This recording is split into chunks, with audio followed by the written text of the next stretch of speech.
executive session. I just have a tendency to forget that. All right.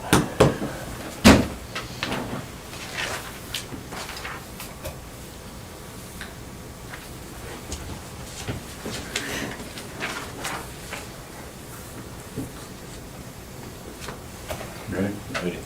With a quorum being present, I'll call the meeting to order. All members are here with, Coach Collins is here virtually, and Mandy Scarborough is here virtually.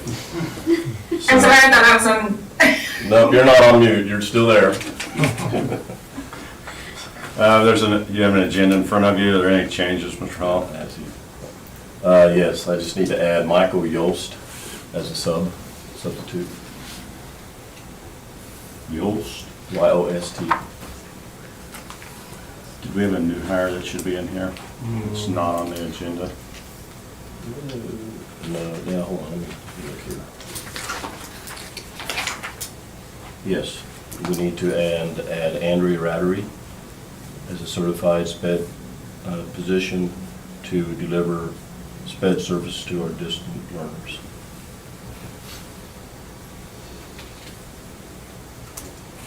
Is that all of the changes? Anybody have any questions over the consent agenda items?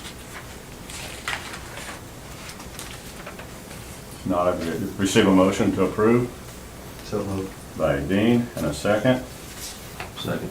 by Adam. Any discussion? All in favor, aye? Aye. And opposed? Very well. Administrative reports. Marty? All right. We'll start with our numbers for COVID-related things. We have 38 distance learners now. That's down from about 50 that we had a month ago. I think it was 48 the last time I was here. All those students are doing their work on Canvas, but we're switching to Edmentum at the end of the month, and a big thank you to Mr. Hall and the rest of the administrative team for getting that done for our teachers and finding that solution. I think that'll help our staff out a lot and keeps our distance learning kids with a good program. Coach Wagner did a good job of researching that, which program would be best for us, and I think Edmentum is going to be a good fit. We have 37 that are temporarily quarantined, and that is of this afternoon. I don't think there's been any additions to that. Timeline a little different for those students. Our distance learners are on there full-time. Temporarily quarantined students receive instruction through Canvas when available, and assignments are sent home to supplement until the student returns, and then we make sure that they get back to where they need to be once they get back.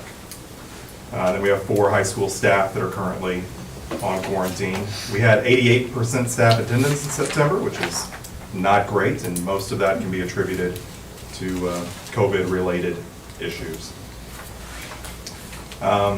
More of the typical high school report. Congratulations and some good things we've been doing in our extracurriculars, and honestly, we're just thrilled to be having extracurriculars right now. 2 of our seniors, Taylor Reese and Kenna Cox, won the district tennis tournament playing doubles, and then they won the sectional tennis round on Saturday, so they'll be playing in the state tournament on Friday. That means they're one of the 16 best teams in the state, and it's the last time anybody did that, their last name was Rhodes or Gum, so it's been a while since we put somebody in the state tournament, so that's quite an accomplishment for those girls. The Bear Pride Band took second place at Ozarko on Saturday, and that's without half of their drum line and missing some other kids, but they were still able to perform and did well enough. There's a big trophy in my office now, so well done to the band. Softball took second in the Norwood tournament and third in Naylor. Their district tournament starts tomorrow, and that's in Rogersville, playing Rogersville in the first round, and our AD is not here to answer as to why we're in Rogersville's district. But volleyball's competing again, which they're happy to be doing. Very busy in the next few weeks trying to make up matches, and they've been competitive and doing a nice job under Coach Collins. Football will return, hopefully with a JV game a week from tonight, and then a week from Friday, hopefully the varsity will be back at Ava for the final regular season game, and then they'll have districts the following week in a very competitive district. FFA cattle working took first at their area contest. And then I was at the SCA cross-country meet today. Bethany Wagner took second in that, and Nolan Perkins, Hunter Hicks, Simon Bolander all medaled on the boys' side. So good showing for our cross-country kids. Coming up, we have fire, tornado, and active shooter drills next week, and that's district-wide. Those will be tabletop discussions. We won't actually be moving the kids like we normally do for social distancing reasons. Friday, October 23rd is the end of the first quarter, so that's coming up pretty rapidly. And then the following week, that Thursday, October 29th, from 2 to 7 will be student-led conferences in the middle and high school with either face-to-face or virtual meetings by appointment with parents. So we're looking forward to that. Student-led conferences. We did that in our building last year. It worked really well. We got a lot of positive feedback. Knowing it would be a little more complicated this year, we still want to do that. So we're going to make that option for parents to either do that virtually or come in at an appointed time, and one family at a time in a classroom with the teacher sitting at the desk and the family in the back of the room, and the student then kind of goes through their progress with their parent. So it works really well. And that is my report. Thank you. Any questions for Marty?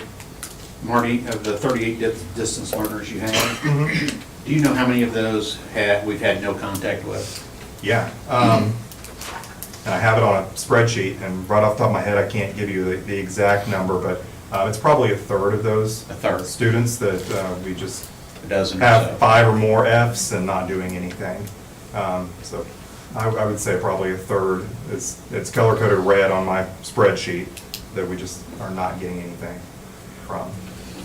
And then what's left, about half of those are struggling some, and then about half of them are doing a good job.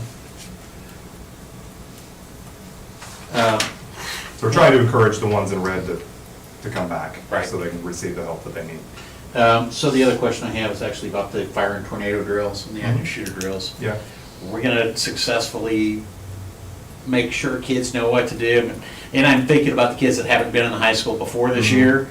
You know, they're gonna understand philosophically when that thing goes off, are they gonna get out the right door at the right time in the right way? I hope so.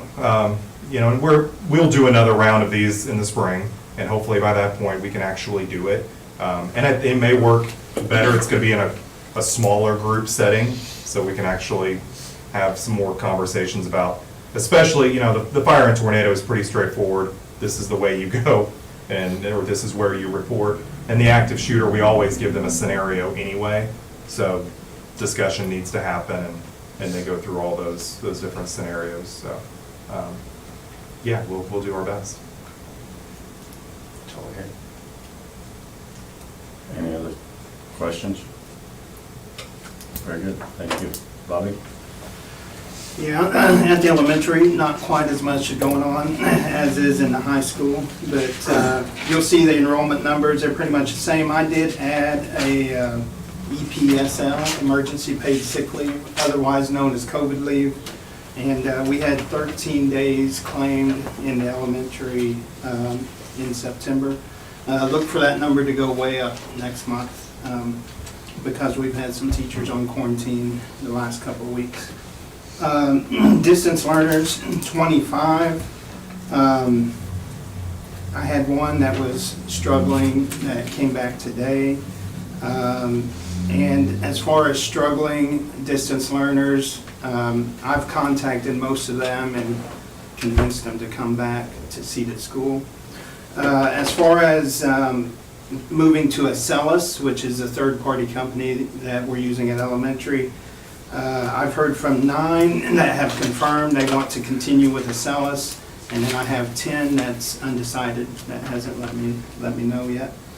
Last week, we observed Fire Safety Week in the elementary with just some activities in each individual classroom. Typically, the fire department comes up and they see the fire truck in a big group, but we're trying to stay away from the big group activities. A couple of weeks from now, we're going to recognize Red Ribbon Week, which is drug-free, drug awareness week. Celebrations, we're still in 5-day seated school, and we're almost to the end of October, so that's good news. I wanted to touch on a concern Dean raised right at the end of last board meeting, and Mac spoke on it about teacher shortage or looking to the future, where we're going to get our teachers from. I just wanted to kind of give you an update. Mac mentioned Grow Your Own.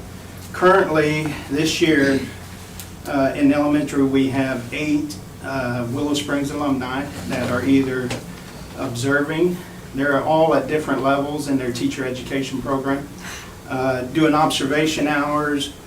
We have 3 of those alumni that will be student teaching in the spring in our building. So as far as Grow Your Own, that's kind of what we're trying to cultivate, future teachers that will meet our demands in the classroom.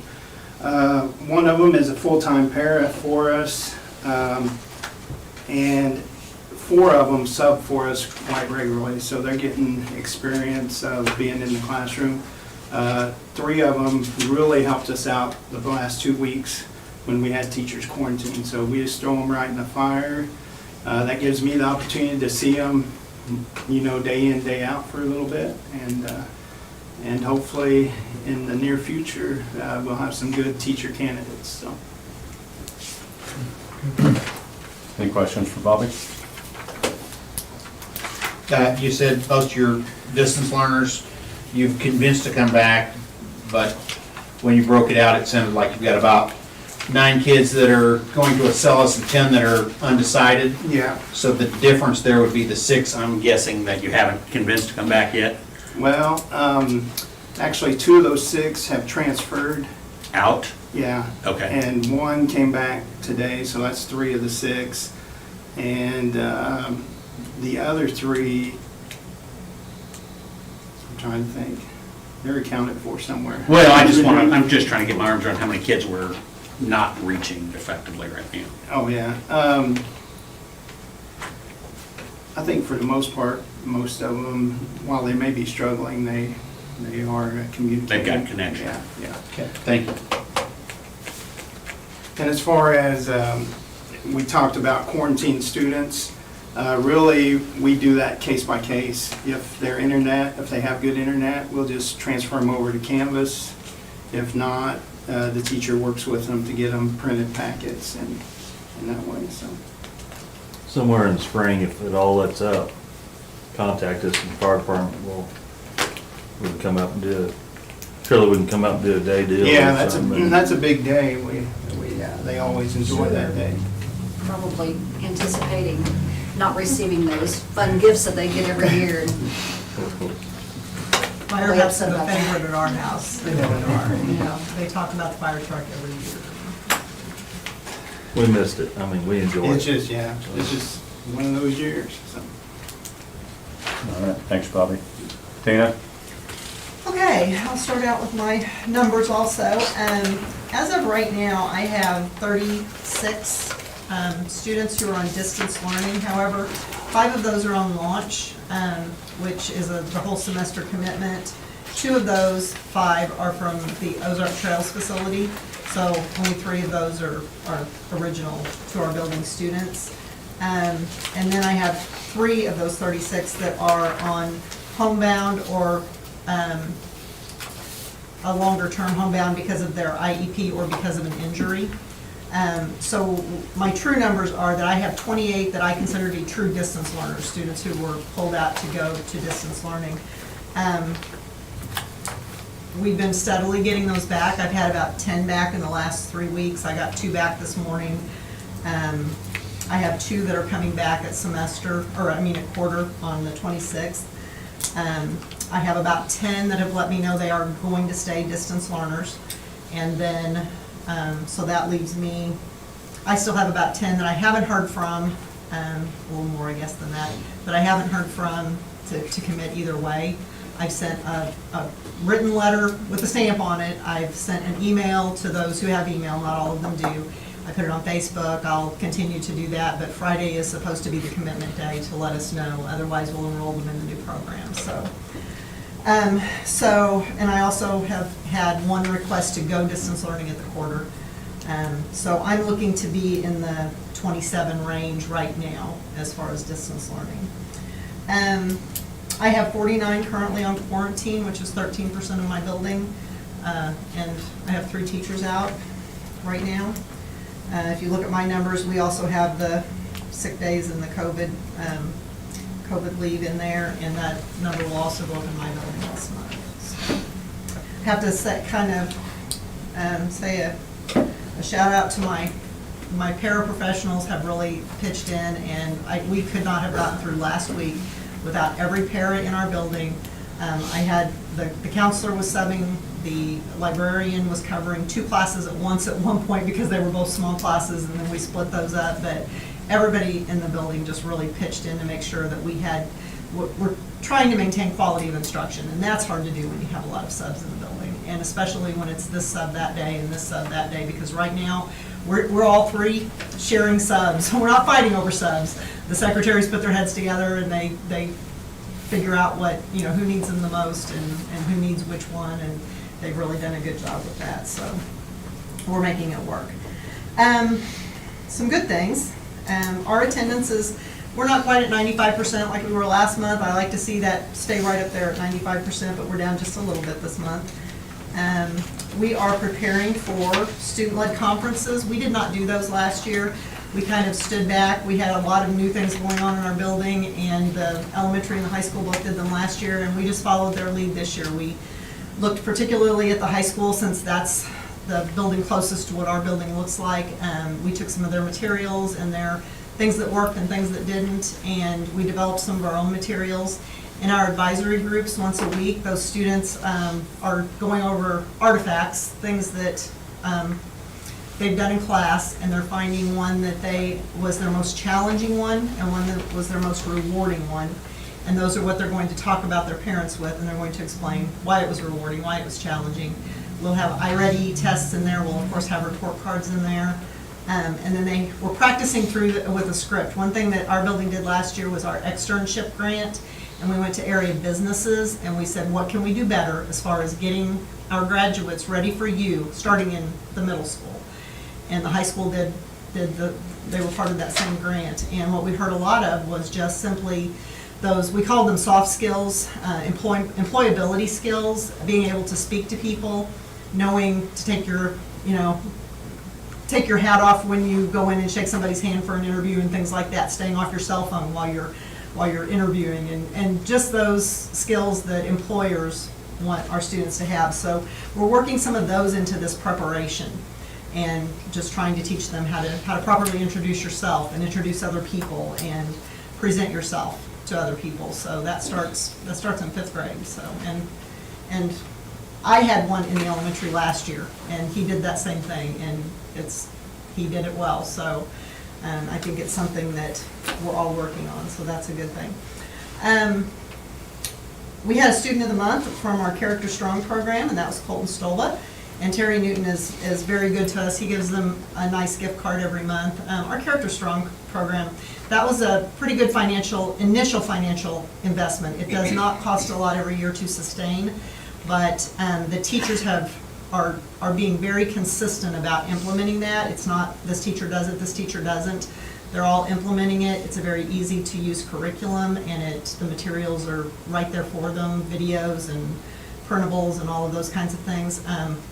And we're starting to see a difference just in listening to our students and how they react to when you talk to them. So I think that I'm not going to tell you that we're going to fix the building this year, but I think over the 4-year time that we have students go through from 5th to 8th grade, I think that we're truly going to see this ingrain itself in our building and our culture.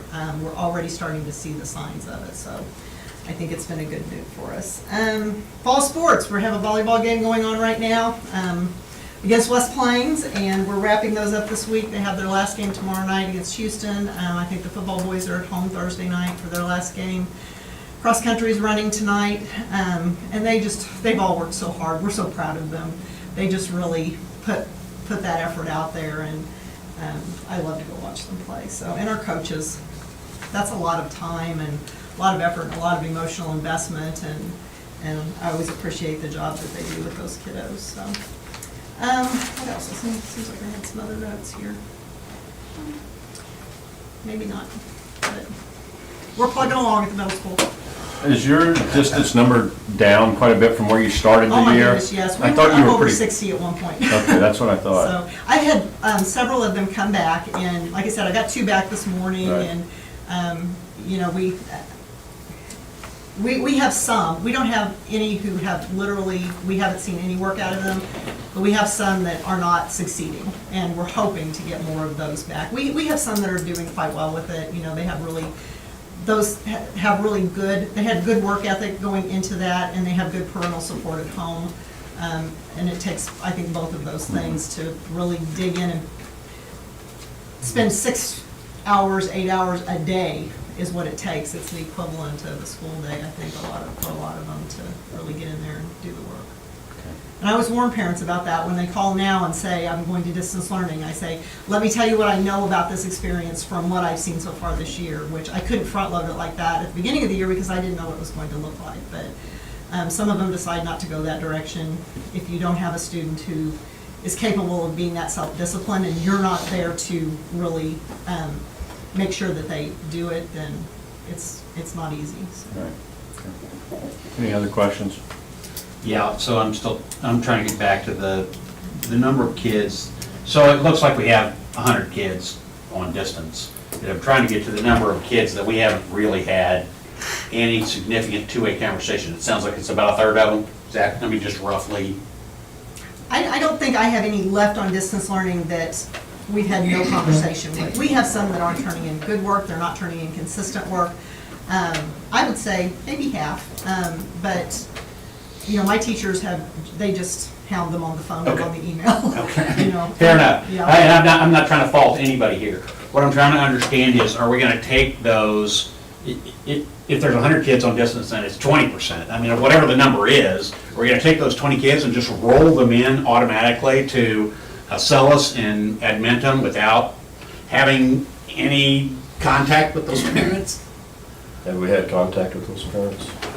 We will have contact before we do that. I mean, I want to hear it from them that they want to stay in that program. And there's probably 10 of our parents that we've not reached yet. Right. And we'll continue to try. Okay, I just to wanna reach make sure them. we don't just roll them over. No, we need a confirmation that that's what they want to stay with. Okay. Now, that doesn't guarantee they're going to be successful with it, but at least we I- know that they still want to continue on this path. I understand Yeah. that, and I'm just trying to make sure that we don't just, it's not our problem No, we anymore. and need we're not to hear looking- from them. That's what I'm That's just trying to what they make still sure that wanna we're not do. just going, Well, and I think too, and we discussed this administratively as well, because we figured that 9 weeks is a good time to transition to the new program.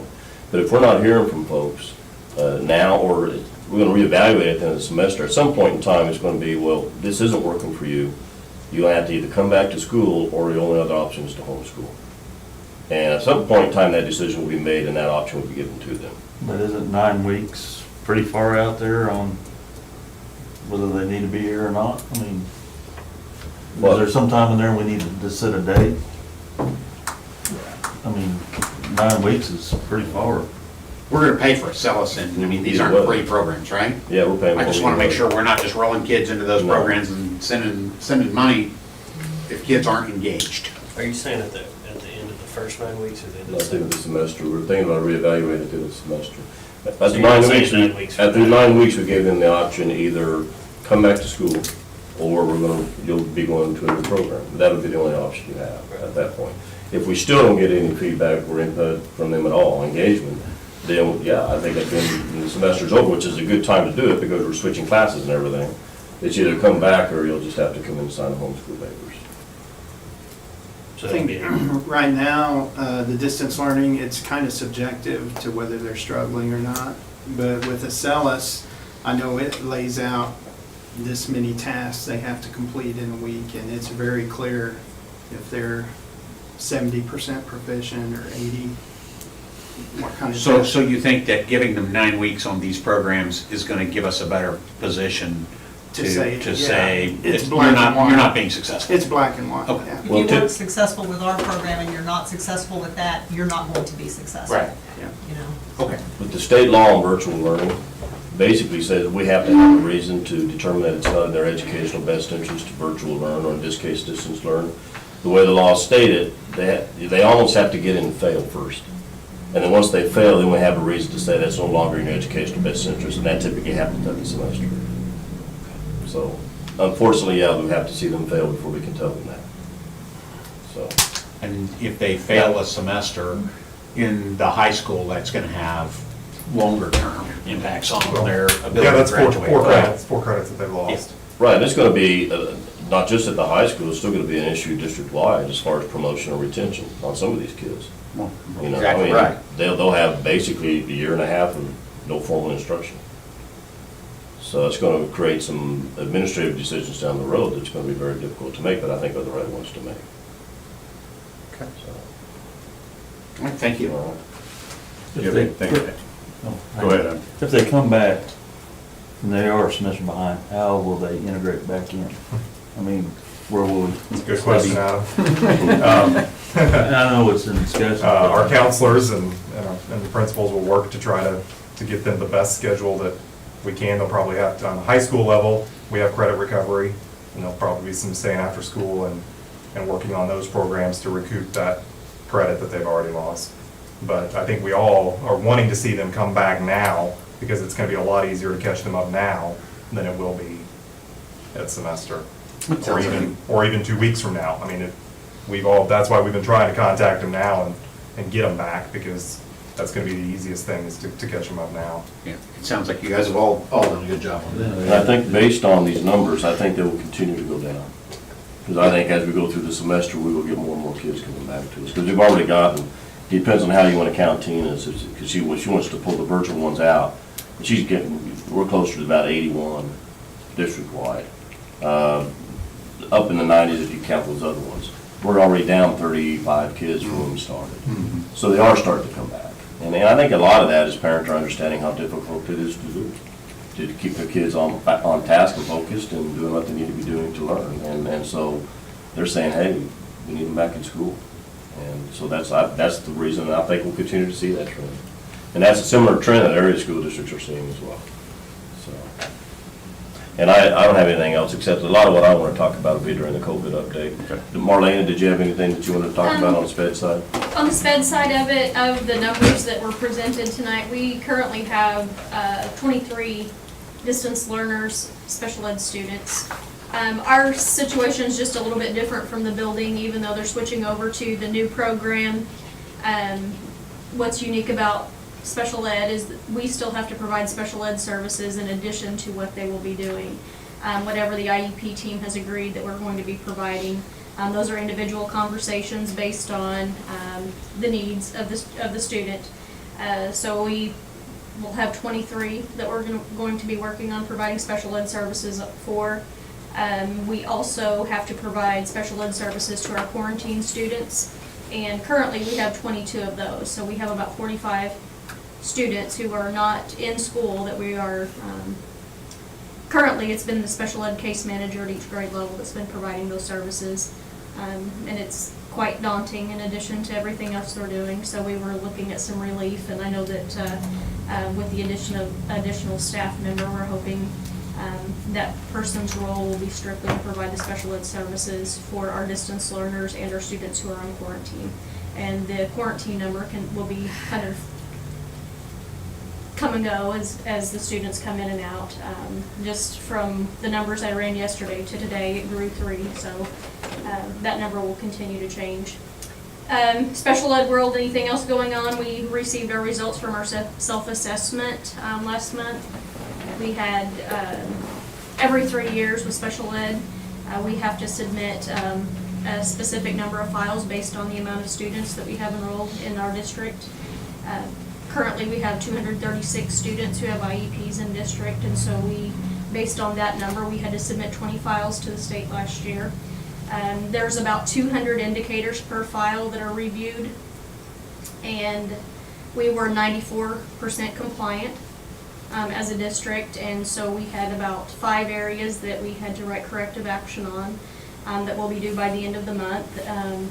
And basically what we have to do on those is tell how we're going to fix the problem, submit the file where we've corrected it, provide professional development to our SPED staff on the areas, And then we also have to submit 5 samples of each area we were out to the state of additional files. So that'll be an ongoing process this year that's due by April, but it'll be some work to do. But overall, 94% isn't terrible based on the number of indicators that they take a look at. So the areas that were out were some post-secondary transition planning on writing goals for our students and what they're going to do when they graduate.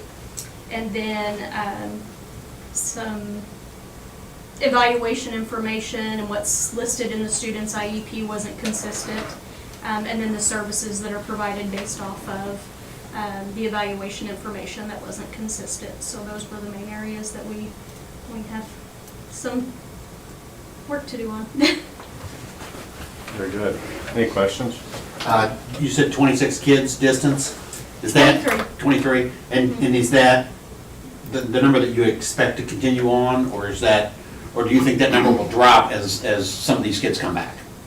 We have seen a return of several. Our number was, last month when Mr. Hall and I started having this conversation about relief for special ed, we were at 36 special ed students. So we have saw several come back. I'm hoping to see more come back because IEP students need to be in school if they can be. There's just no way to there's just no way that you can get the instruction you need for someone who's already a struggling learner unless you're at school. But we're doing the best we can.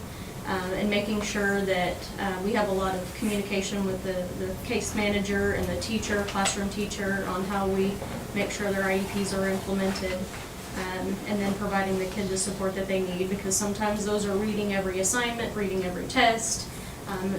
It can be pretty time consuming based on the needs of the student. In addition to our students who have related services like speech or language services, providing those while they're at home as well. I've got a question. Yes. Your numbers here, they're specific to your group? I mean, they're not in middle school addition. kids, they're not in. No, they're not in addition. It's out of that total amount. That's what we have that are special ed students. Right, but so when Marty gives us the high school numbers or whatever. Mine are included in that. You're included in that? Mhm. So we don't add this No. No, to no, this? They're all part of the. They're It's all a part of the it's a numbers that they- subset It's of a all of subset. their aggregate numbers. About a quarter of the students is what the numbers that I had. About a quarter of the students that are doing distance learning are special ed Would you students. say most of those are elementary, I would imagine? Most of those are actually high school. Interestingly enough, it's about the same percentage as the population total, right? So it's not noticeably different. I would almost have guessed that it would have been, but it's not. Any other questions? Thank you. No. Thanks, guys.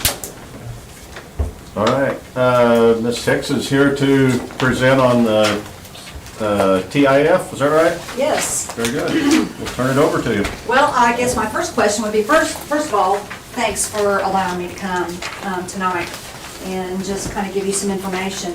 I really would like for this to be like an answered question type of thing. I know that you guys have already spoken about it up to some point, so I guess I'll just kind of ask, is everybody familiar with what a TIF actually is and how it works? So I don't really need to start at the beginning, that's what I'm saying. Basically what happens is in a TIF, and I'll kind of start back, we're talking about the Family Dollar and a developer that has petitioned the city on a TIF, and what that does is provide some type of abatement. There's a lot of different types of tax increment financing districts. Once you consider it a tax increment district, then there's a lot of transportation districts, there's community improvement districts, there's different types of districts. And so what this does is provide abatement back to the developer to invest an amount of money initially into the development, and then that money is abated back to them through or in pilots in lieu of taxes. And so basically the developer, which is Kevin Guffey, he is with Guffey Properties, is out of Bell, Missouri. They develop several Family Dollars around the area and including Illinois. So I'll give you an example, one of the ones that is currently, that they're working on now, has already broke ground, is the one in Mountain Grove. So if you take 95 to go back to downtown, then you'll see right there where the old Curtis Department Store, it's there where they're all clearing that property, that actually is the Family Dollar. And so that one has been included. Also the one in West Plains that is down by Domino's, that actually is owned by the same group, and that is how they've worked through that process. My main concern when we first started this was someone that was well-versed in TIFs, because that's more what you see in cities. West Plains has done a few of them, but not even actually all that many.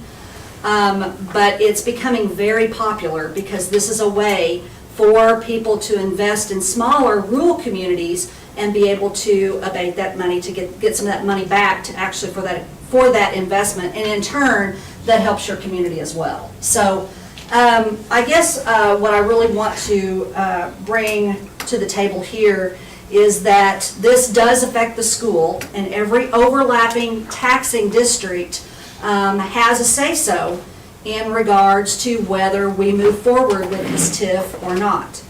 And so I wanted to talk with you all about the pros and the cons and be very transparent, because I'm not here to tell you how to feel. I'm just basically here to give you the information. And then, of course, I will tell you, because I'm a representative from the city, from the council, and how they feel about it. So this is something that we have been working on for well almost a year. But you know, the wheels of the legal process are very slow. So this is why it's taken this long, because we had to start with a survey, and of course they have paid for all of that. So that has been on them. So they have invested quite a bit of money already up to this point. We got a special, we received from West Plains, that actually had said, well, you know, we would advise you to go with, you know, these people. So Carl Yates is the special counsel to the city. He knows more about increment financing than probably any person in Missouri at this point, after I started looking, because when I'm a type of person, I'm a little skeptical of people that I don't know, and not to know whether to trust them or not until I find out, hey, I need to know a little more about you personally. And so that's kind of the direction that I went, and found out that he basically has been involved in probably every TIF district in the state of Missouri. So it made me feel a little bit better that we had someone that was working on our behalf. TIF, let's just talk about what this actually, I know, because I know that you guys are wanting to get down to what it actually does for you, or what it doesn't do for you. So there's kind of two ways to look at this. On the abatement side, you have a situation where right now you have $2.75 per each $100 of evaluation on real estate. Now, let's take out the personal property, because that is not affected by this whatsoever. We're just talking about real estate. So at $2.75 on the evaluation, the assessment from the county right now is around $21,000 for that piece of property, which is the old hotel, I know that you guys are aware of. This is something that the city has been dealing with since 1989. This is a blighted area that the city has wanted to move forward, but because we have difficulties with the owner, the current owner, which is Frank Hermeyer. It's an area that we closed down and we considered inhabitable due to the fact that, first of all, we had to shut off the electric because there was no payment made, which in turn kind of helped, because we only had 4 families down there that was living in literally filth in those apartments. We call it apartments instead of motels. That's not what it was being used for. We also had a lot of drug activity. I know Adam is very aware of the drug activity that the police department was facing down there pretty much every few days. And we also, just for your knowledge, we had a group that was using that spot as a drop-off point for drugs coming through all the way from Mexico. And so we were pretty much under the radar here in Willow Springs, but it was a drop-off point. So I'm not saying that it was a drop-off point when it was actually sold in. Now, I'm sure some of it was, but a lot of it was a drop-off point, and then other people would come in and pick up and go wherever, you know, from that point forward. So instead of running up the corridor, the I-44 corridor, they were coming through the 60 corridor and using our area. So we, along with the task force, was able to shut most of that down due to the fact that they had nowhere to drop off once we closed them down. But I had to wait, because we don't get a lot of help in the structure part of it. So we had to look at a nuisance another way. And you can use drugs as a nuisance. By definition, it's like, of course we can, but legally we can actually use it if there's been more than a few times that we've had to go in there and shut some things down because of drugs. So it's the activity is what caused the nuisance, but because I didn't pay the bill is what turned that into where we could placard it as uninhabitable. And so that's what we did. And so from this time forward, we have had nothing going on down there whatsoever. But of course, as you well know, as things sit for a long period of time, they become dilapidated even more as we go. So we're very concerned about that property, knowing that it's in the middle of downtown. It's an area that we feel like that if we could get moving again, maybe that could be the next process of the downtown, of a revitalization of downtown, rather than, you know, being so emphasized on our South Junction, which of course we have to be at some point. We have to move forward, but still we need to not just think about as our South Junction has been the only part of our economic development. We need to bring that back downtown. So here we are, and so what happens is that, I was talking about that $20,000 or $21,000 at $275, actually what you were receiving currently is $577 a year on taxes. So that's what the school receives. With their projections, with $1.2 million, now, understand, the $1.2 million is not just on the property assessment. 1.2 is the investment into the property, whether it's utilities, upgrade of utilities, street lighting, stormwater plans, all kinds of things that DNR also has to go through, the environmentals and all of that. So really what you're looking at is going from a $21,000 assessment, and what they are projecting is anywhere from $350,000 to $368,000 by the time they are finished with their project. Now, in the development plan, it actually shows that they would like to have that fully developed and done in 1 year. We, of course, would love that. We don't like for things to sit around and brew for 20 years, which has happened when people have owned property. So they will not purchase the property if the TIF, the tax increment financing district, is not created. That we already know, because they're not going to put in $1.2 million worth of upgrades, and because of the yield, there's no way to receive that money back for many, many years. And so therefore, it's an either-or situation. With $350,000, and I'll try to recap that, at $350,000, the portion that the school would be receiving if it was at a full $350,000 is $9,625, and that's at the $275. So really what you're doing, and I hate to say that you're leaving it on the table, but because unless, there's none of us that can actually see what the future holds for that piece of property. I do know that we've not been able to move it for over 20 years. There's been no movement. And so therefore it just keeps dilapidating. I feel like that this may be our only option.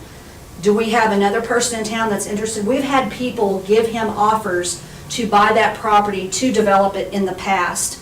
And because those fair offers that were offered, he has not taken. This is an amount, I was pretty shocked at the amount that they had offered Mr. Hermeyer, but of course he jumped on it pretty quickly because it was a pretty large amount. And so probably about at least 15% above anybody else.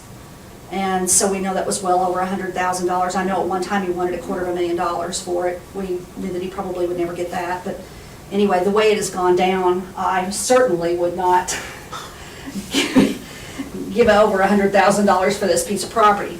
So we feel like as a city that this is an opportunity that we are exploring for this very reason, because we feel like that not only will this increase that amount of the property, the assessed property there, but the properties around there as well.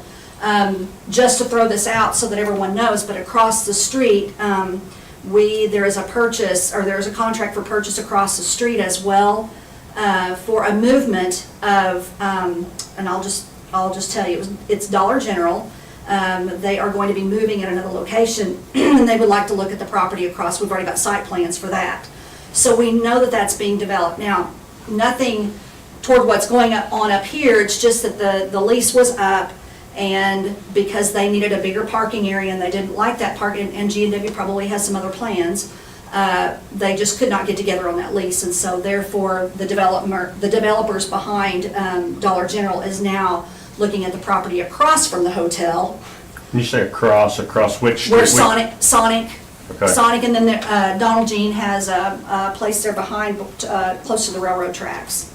And so that would all be purchased. So like I said, I just received the site plans for that today, and we're looking at those to see if we can get an approval. That's just a movement. But they will not have to invest, of course, 1.2, we have everything sitting right there. There's no upgrades except for just clearing the property itself and putting the concrete in, and then, of course, another building. So as far as asking, so I really thought that was the first thing that they were going to do, is to ask for that same for a TIF, which you can have 2 or 3 owners in a TIF. It doesn't necessarily, as long as they adjoin one another, that there was no problem, but that's not the case in this at all. So we've got a piece, a blighted area across the road, and then another project on this side of the road. So we're not real sure what the future holds for all of this. I know one thing, without the TIF being created, that Family Dollar and Guffey Properties will not be purchasing the property where the hotel is. And so this Thursday night, we are holding a public hearing. By regulation, we have to hold a public hearing for comments in regards to the creation of the TIF. And if that moves, once that moves forward and the public hearing is closed, then the TIF commission, in which Dean and Bill actually are sitting on that commission, will have a chance to discuss that individually, to decide how you really feel about that. Now, I know they're being representatives of the school district, and so that's kind of where I wanted to come tonight, because I'd like to answer any of your questions, because I know it's going to be a tough thing for them to come in. But now you all are welcome, because we have the developer is going to be there, and the owners of this property, of Guffey Properties, will be there. So at any point, if you guys would like to come and listen to this, it'll be that whole development plan that you have in front of you will be presented by Mr. Patrick Nassy from Dynamic Development. So I think can really answer some questions if you have more questions. I'm here tonight to answer anything that I can. I know that you've got pros and cons to this. I think that every taxing district, including the city of Willow Springs, has the same concerns. But we also understand that without moving forward with some of the tools that are available that the Department of Economic Development through the state of Missouri is allowing us at this point, we're not sure how we can move forward with a lot of projects. And so we do feel like that this is the new trend, that this is going to be the new trend of most, especially rural communities, because this will give them a way to maybe collect some of that in lieu of those taxes, and be able to. Now, I will tell you this, that they have a board, and that board, through the state of Missouri, will only allow them to spend that extra money, the money above what you will be receiving, which is $577, but anything above that has to be put right back into that development. And so it's either to pay that development back, or to make sure that we maintain the development to a certain standard. Does that make sense to everyone? And so, I certainly, we have the ambulance district to think about. We've got, of course, the city of Willow Springs. We have the school. We also have the county. The county, of course, has gone through this a few times through with West Plains, so that they're kind of aware of how this all works. But that's what I'm here tonight for, is to answer any of your questions, to try to clarify. And if I can't answer those, I can certainly get the answer for you. I know that Bill has sent out some questions already, and was there any of those that seemed confusing or? No, one question I have, Ben, Sure. is TIFs that I've been involved with in the past, they've been for a specified period of time. Yes. Do we know how many years this is going to be? It can be for 23 years. But do we know how many it will be? We think that by the cost analysis, that this should be paid off in 12. So will we know that going in?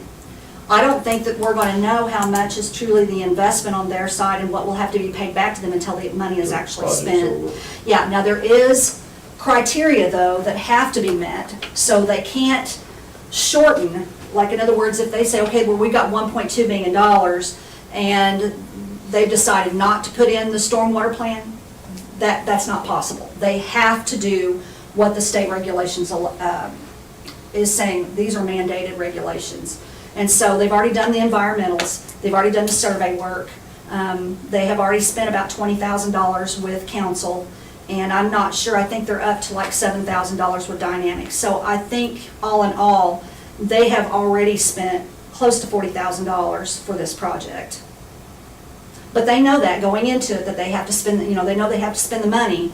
I think they were fairly confident going into it, just because when they approached us, we said, well, we'll entertain that. Of course we would entertain that, because we know that we've been sitting on this blighted area for such a long period of time. I know a lot of people, one of the questions has been, why didn't the city just condemn it? Well, first of all, condemnation orders through the state of Missouri is unbelievable, and that takes on a whole new liability for the city. That entire property would be a liability for the city. We would have to spend the money, but until he sells it, we would never realize that money back. So we're spending taxpayers' dollars up front, and you have to know that there's a plan for the future. My problem is we could have cleaned that up and it could still sit there empty and still have and none of us make any more, actually less money, than it's sitting there empty, on taxes, but my biggest issue is just gonna You sit may go in there. there and clean it up, tear the building down, and we might get more money out of it that way. Just Well, I'm saying. not gonna, I think that's actually a possibility. The lot's worth more than the thing that's sitting on it. Of course, one of the things too that the city's always concerned about is relocation of people. We've seen TIFs, and I'm sure you've worked on these before, where we're talking about several landowners. And if you are talking about that and then relocating people, I think we'd be having a different discussion here, or maybe not even at all. Yeah, the one that I've worked on in the past, it was an entire area of the community. It's like the Yes. downtown area. It's like a 6 square block area. Whereas this is just basically a piece of property. Right. It's only one owner with one piece of property. It does have three deeds to it. That's because there is 2 in the front and 1 in the back, and those were all deeded separately from the beginning. I mean, so that's part of the original. Now, I will say, when I say there's no relocation, I shouldn't actually say that there is a family that lives in a piece of property, as you all well know, right there across from Sonic. However, they were supposed to be the managers of the hotel, and they have not been paying Frank for years to live there. And so Frank, he thinks that this is just a way to finally evict them, which he should have already done at some point. It's totally his business and not the city's business on that. And if they don't want to pay him and he's okay with that, there's not a whole lot that we can do about it. But we do know that they are fully aware of what's going on, because it would be the same difference as if you had an owner that was selling a piece of property to someone else and they don't want those renters any longer. They would still have to move out. And of course, we'll have to do our due diligence in making sure that there's given plenty of time. But really that's between the owner and them, but we would still have to, it's the city's job to make sure that this is done per regulation. And we want to make sure that that is done that way. Now, the value of the property adjacent to this should also increase in value. And that's what we're hoping for. They had Which will also actually, increase their taxes. sure, absolutely. Which will also increase what they make when they sell the property. Right. So it kind of comes and goes. Well, and I will tell you, I've got a couple property owners that's down there close that came to me and said, hey, I've got property I want to sell, can you peddle mine? Right. Because, and they're like, we think that that's going to be worth a little more in the future, and so, they're going to put a little heavier price tag on those areas. Like I said, I wish that we could actually foresee what the future looked like, and it's really hard not to be in control of that, because you don't know, is there someone locally that would not ask for a TIF that's going to put that kind of money into it? I deal with locals all the time, and some have done great things, but they don't really, those same people are not the same people that really have an interest in that area right there. And so, do I feel like that is going to be a problem child for the city for many years to come? If we don't do this, I feel more confident there than saying that I feel like that somebody's gonna come in and spend that kind of money to put something in nice, as that will be with curb, guttering, something nice, street lighting. One of the comments was made by the owner was that they tried to give an offer to the person behind them so that they could buy out that entire block, but they did not want to take that, and that's their choice. But he said, well, they're not gonna like it at 2 o'clock in the morning when the place is lit up with floodlights. And so, I would not want that, but, and so, but those are things that they could actually do in the future as well, sell that property out. And, maybe it will be worth a lot more, I don't know. But the main thing is, once that property, if the TIF is approved, and the property's developed, and the building goes in, and they're up for business, once it's done, then we can lock in how many years we have. We will Yes. know how many years we have at that point. Yes, It's we not will know gonna be just exactly. out there somewhere. Yeah, we will know exactly. Now, the only thing that might change, they can always go out to 23 years, and that's if they were to do future improvements to the property. So in other words, if they decided to build another piece of commercial, a commercial building and lease that out to another group, then of course that assessment would go up from that 350, 368, that's kind of what they're thinking. But that could also go up as well. And if so, and they build that and do anything that's approved on that property per the TIF regulations, that could be added to. So say for instance, it's 1.2 million is what they're getting ready to put into it. If they put in another 150,000 or 200,000, then of course that would have to be approved by the Missouri Department of Economic Development. But if it was approved, then that could be added to that, which would extend it, but it cannot go past 23 years. But they wouldn't necessarily come back to the taxing entities and ask permission to make the improvements on those developments. That would go through the Missouri Department of Economic Development. Okay, That so would they not would be make that approved. call, we wouldn't, at that point in time, we no more have. Right, but they can't buy more property and add to it, like if there was something Right. beside it, they can't do that. It has to be for this property description. Okay, so what we're talking about here, the deferment is on the real estate portion of it only. Right. Any personal property that belongs there would actually generate a few more dollars. Yes, and correct? and those things are not affected, so whatever you're receiving now would be what you're receiving, or whatever that you should be receiving in the future, that is not, you would receive 100% of that. Okay. The other thing that you get 100% of, which we don't have a lot here yet, but we see those things changing too, is something that's called commercial surcharges. Commercial surcharges was put in to replace the merchant's tax when people bought tangible personal property for their business. You could turn that in for a merchant's tax abatement, and but they still had to pay like an assessment on that as well through the real estate. So it was kind of in lieu of this, then they paid this. Well, now they call it a commercial surcharge. A lot of companies do not use that because that's pretty much established out front what most of those places are going to purchase. Now, if you've got something that's 20 years old and they need to, redo the front of the building, then that's a whole nother. But that's part of that, is those any type of improvements to inside the building that they would need for whatever it's counter space or whatever it is for storage. If that improved the assessment, then you could actually get more than that 577, which would be the baseline. So you get all of those improvements on top, but it's not the outside improvements per the TIF, it's the inside stuff that they may purchase. It's just tangible, real property is what it is.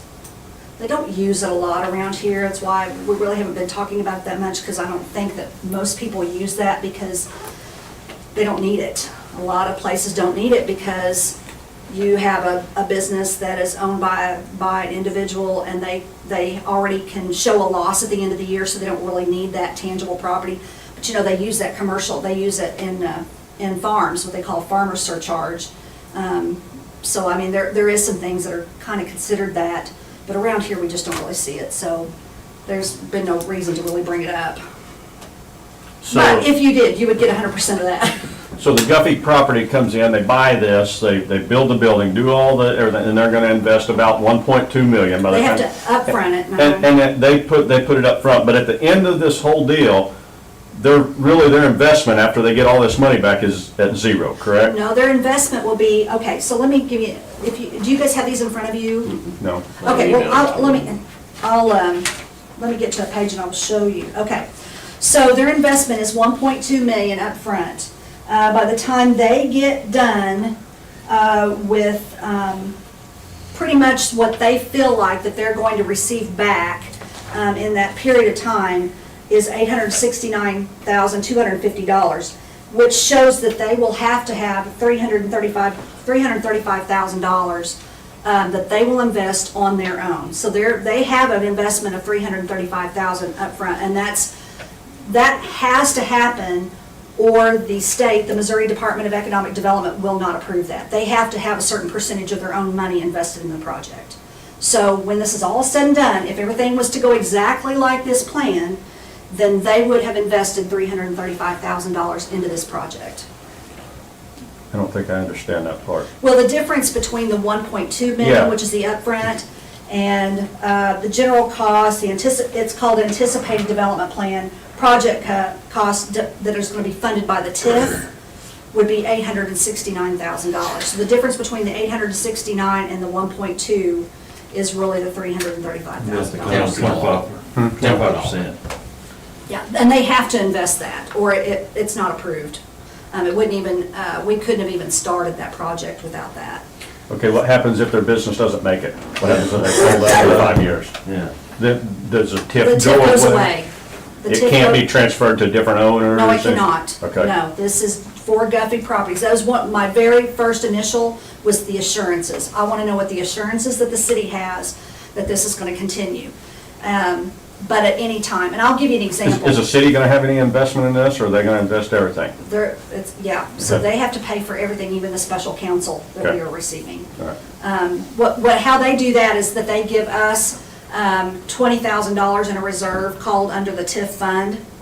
And we actually pay our counsel, which is Carl Yates. We pay him out of that fund, and every month I give them a statement as to what has gone below that 20,000, and they have to bring that balance back up to $20,000 through this process. So, of course, the city, we look at it like, well, probably what we're investing is probably for the future. I mean, we're not investing money, and of course, you're not investing your dollar in it, but the abatement alone is a lot to consider. And so that's why we want to make sure that most of the taxing districts are fully aware. I mean, some of these on the taxing districts, like the sheltered workshop, is such a small amount. I think it was like $20.42. And, they're losing, or not losing, but could possibly not be making another $12 or $13. So, that's why they're not, asking all these questions. The school is the one that's mostly affected. So because of the 275 per 100. So Bev, let me ask a question. Sure. You mentioned Guffey is, you mentioned 2 projects they currently have, one in Mountain Grove. Yeah, that's the ones that are just local that they've And got what was going the on. other one? Was there another one? The Family Dollar that you now have, that they In now have in West West Plains? Plains was done, was used that way. Were they both done as TIFs?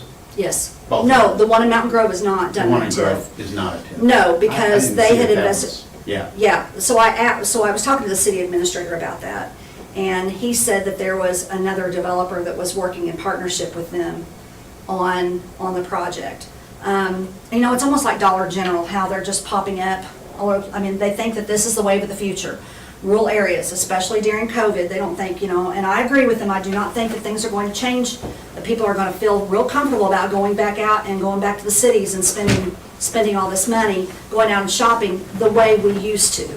And so they're willing to invest. I was actually shocked that they did not have the same partner as they did in the Mountain Grove. I was really shocked to see that, so I got to checking into that to find out just exactly why.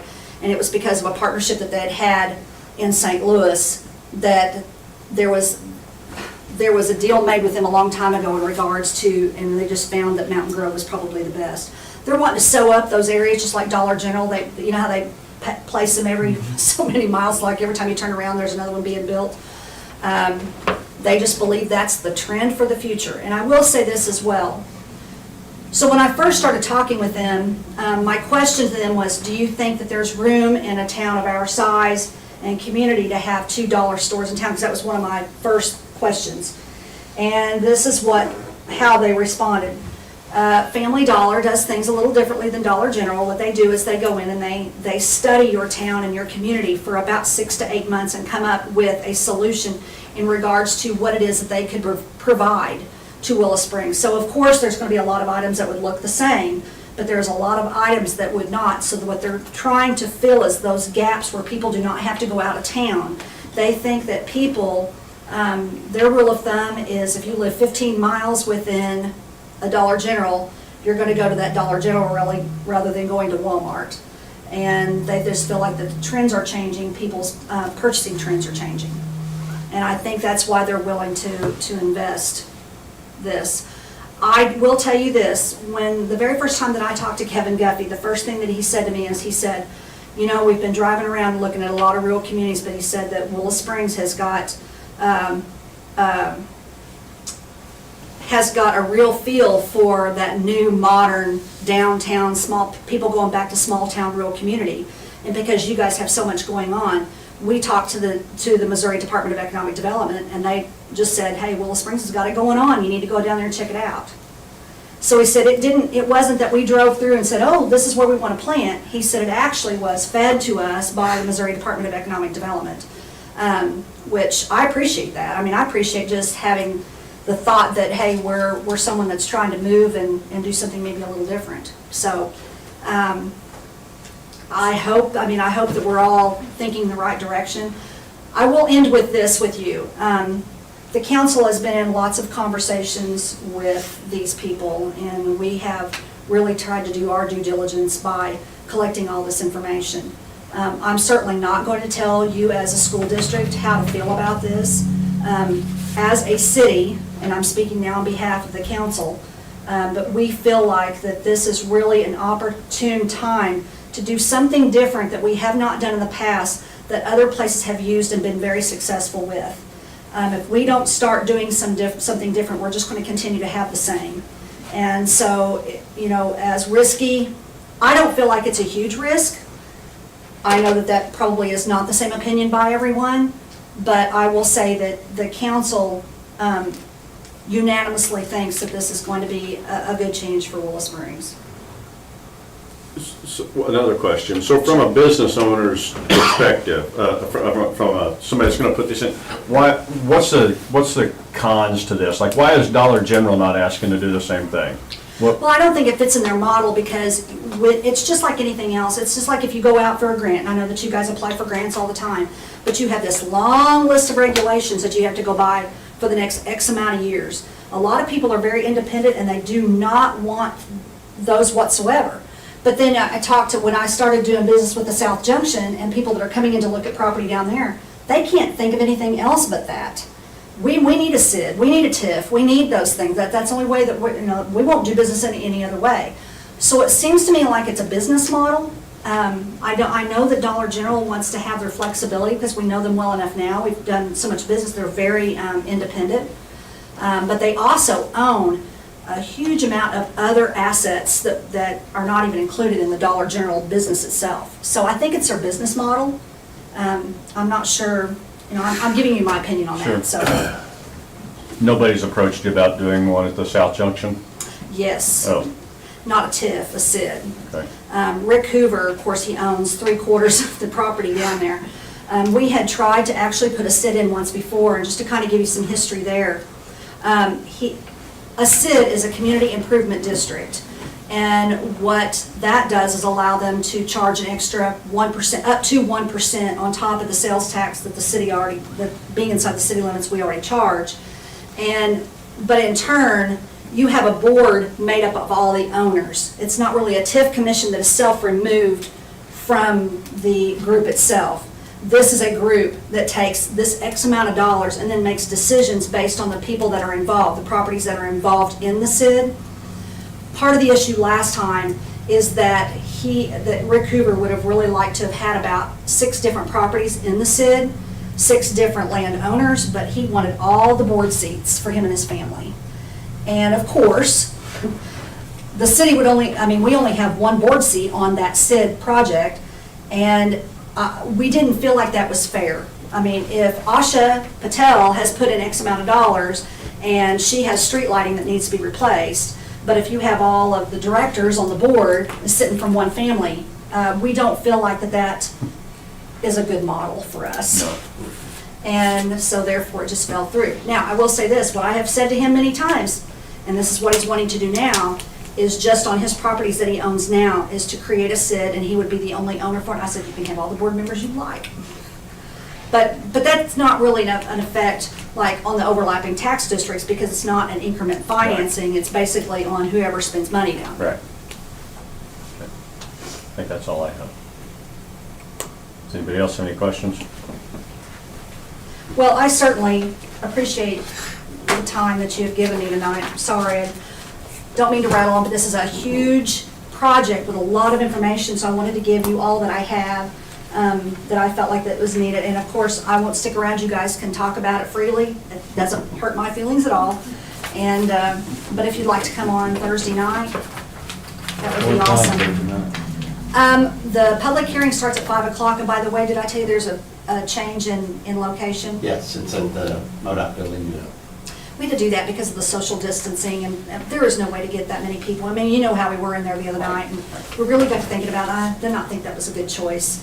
And so and plus we've got a couple that's dropped out due to quarantine, so we had to. Will that be, that won't be streamed? We're going to Facebook Live. You are. Yeah. Now, we will not be taking comments by Facebook Live because that's not legal Right. to do that. So we're not be responding to those comments, because everyone has a chance, no matter if they own a business or an individual, they can have written comments before 4:30 on Thursday, before the meeting, or come and sign a petition to be heard, and they can be heard that night with a limited 5-minute.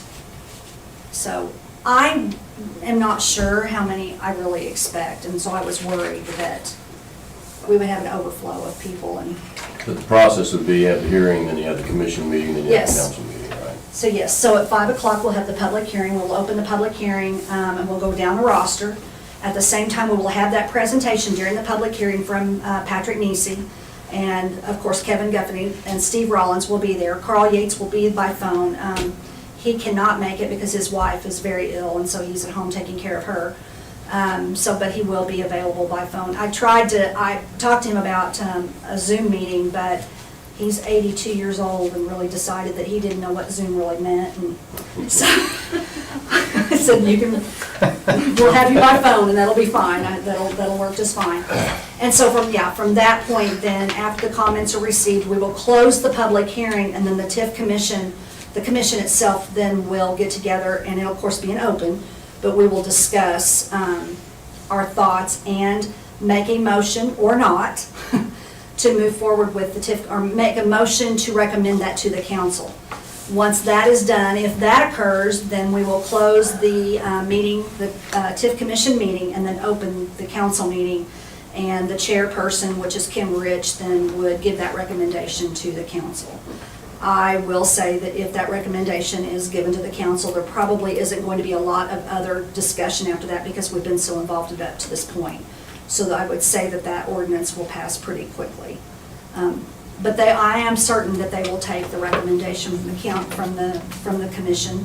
That doesn't have to happen. I've never seen our council, this council, ever do anything like that.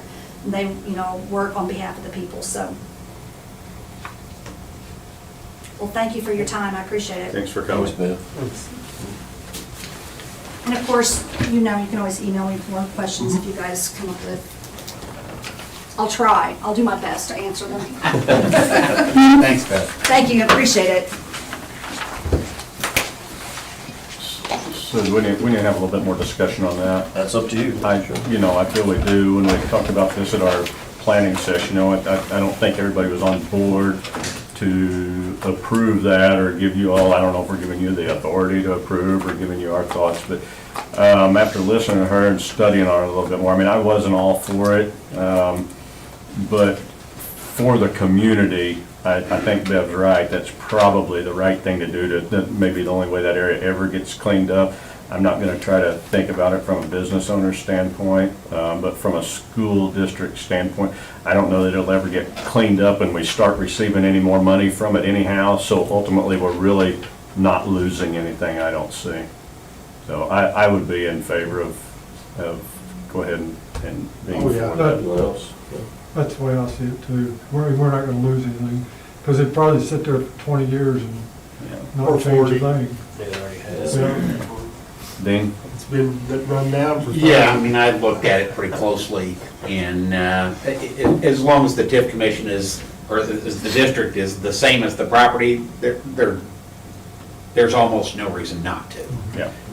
I have gone over most of the numbers, and they actually look pretty reasonable. So I have one or two questions of the commission, but I think it's probably the right thing to do for the community. Brent, you got anything to add to that? No, I think all sounds good with me. All right. Very good. There you go. Which is, and I appreciate that feedback from the board on that as well, because serving on the commission, and, you know, I knew Dean's on the commission, we've had conversations as well, but my position in the past as a school district superintendent, whenever I've been approached with the TIF, has been that if we're not losing money on the front end, that we're still partners with the community. And as a school district, we need to be a good steward with the community and try to better it, because if the community gets better, it is improved, so does the school district. And so that's kind of was my take on it as well. But I appreciate all the feedback. That helps kind of going into the commission meeting on Thursday, so, okay, very good. All right. Maybe some more, talk about COVID some more? Yeah. Be the word of the day. Yeah. You know, topic-wise, I probably should have jumped in after the administrators. But no, I just wanted to give you, I think, a monthly COVID report. I hate to say it because everything changes so quickly day to day and week to week. But just to give you a synopsis on where we are as a district, as of today, we currently have 112 students that are out quarantined district-wide. That number fluctuates daily. There may be days that we don't have any kids quarantined, and then 4 days later, we have, 25 kids quarantined. It just really depends, and there's no consistency, there's no predictability to it at all. So it's going to be, if there's anything to predict, I think the prediction is going to be, it's going to be a roller coaster ride all year long. I think we're going to see kids come in, we're going to see kids go out, we're going to see kids come in, we're going to see kids go out. That's just the nature of what we're dealing with. But I will tell you this, and after having met with the league superintendents today, they're all dealing with the same thing. No one is unique to this, no one has the answers to this, you just deal with it the best way you can. Our trend tends to be that we'll go a couple weeks and be really good, and it's pretty quiet, and then we get hit pretty hard on 1 day or 2 days a week, and then we lose a lot of kids. So that's where we are right now. Number of staff currently quarantined, we have 22 staff as a district who are quarantined. However, 13 of those will be back in the next 3 days. Is that the highest you've seen in staff? We had 24 last week. Is that the roughest patch staff-wise? Yes. Yeah. And people have asked, what do you know if you need to consider school closing, right? And from my standpoint, you'll have to look at that if and when you have so many staff members out that it becomes difficult to operate. Kids, if there's a certain percentage of active cases, I think you really need to look at what that number is, 5%. But the active cases are not that many, all right? And even the total number of cases for our population isn't that many. When you start looking at the total number of students positive today, we have 21 students who've been positive since the start of the school year. We've had 20 staff members who have been positive since the start of the school year. Now, out of those numbers, currently we have 5 active student positives. And what that means is we have kids who are still at quarantine because they had a positive test. So out of those 21 kids, 16 have already came back, they're back in school, all right? Out of the staff member, we've had 20 positives to date, 20 total positives. We only have 5 active staff positives, all right? 5 active ones. A lot of them are out because they're close contacts, all right? So you have to kind of deal with that as well. And so with that, I mean, there's things that we have to kind of deal with. Football season's one, football, and then a couple games ago, we lost a couple games just because of the numbers of kids that we lost at one time. And as Dr. Spence said, we are going to start back to practice today. We got the JV coming back on Monday, and we're going to establish the last regular season game for varsity and enroll into districts. And so that's kind of where we are with that. Distance learning, we met as an administrative team, and again, I'll emphasize what Marty said as well, that Chris Wagner did a lot of work in terms of researching options. Acellus will be good for our elementary kids. At minimum, I think will be a nice fit for our middle school, high school kids. One advantage to those two is that Mountain View is currently using Acellus, and West Plains is currently using Adminim, so we have partners close by that we can kind of reach out and connect with as well. But the distance learning numbers continue to decrease, and I expect that trend to continue. Because I do believe that parents are finding out it's extremely difficult to distance learn with your kids at home. And so gradually, I do believe those kids will be coming back to us. When you start looking at total staff out, the building that's been hit the hardest right now is our elementary school. Because we have the total of 15 staff members out at the elementary school, and 3 at the middle school, 4 at the high school. But out of those, 6 of those are teachers, 3 pairs, and the rest of them cooks. So we're gradually going to get those folks back, okay? And the next week will help a lot in terms of staffing and getting those staff members back. A few things that was mentioned during the administrator's reports. I believe I've shared this with the board in the past, but there is a new category of leave called temporary emergency paid leave that was passed right when COVID came out. And we qualify for that as an employer, which means that all of our folks who have to go out for a COVID-related reason, they get 80 hours of paid leave. All right, and that's a total of 80 hours, so if they get quarantined once and they'll have to use 3 days of it, or 24 hours, they come back, they still have a balance of 56 hours left, all right? So it's over the course of but that ends December 31st, unless it's reauthorized.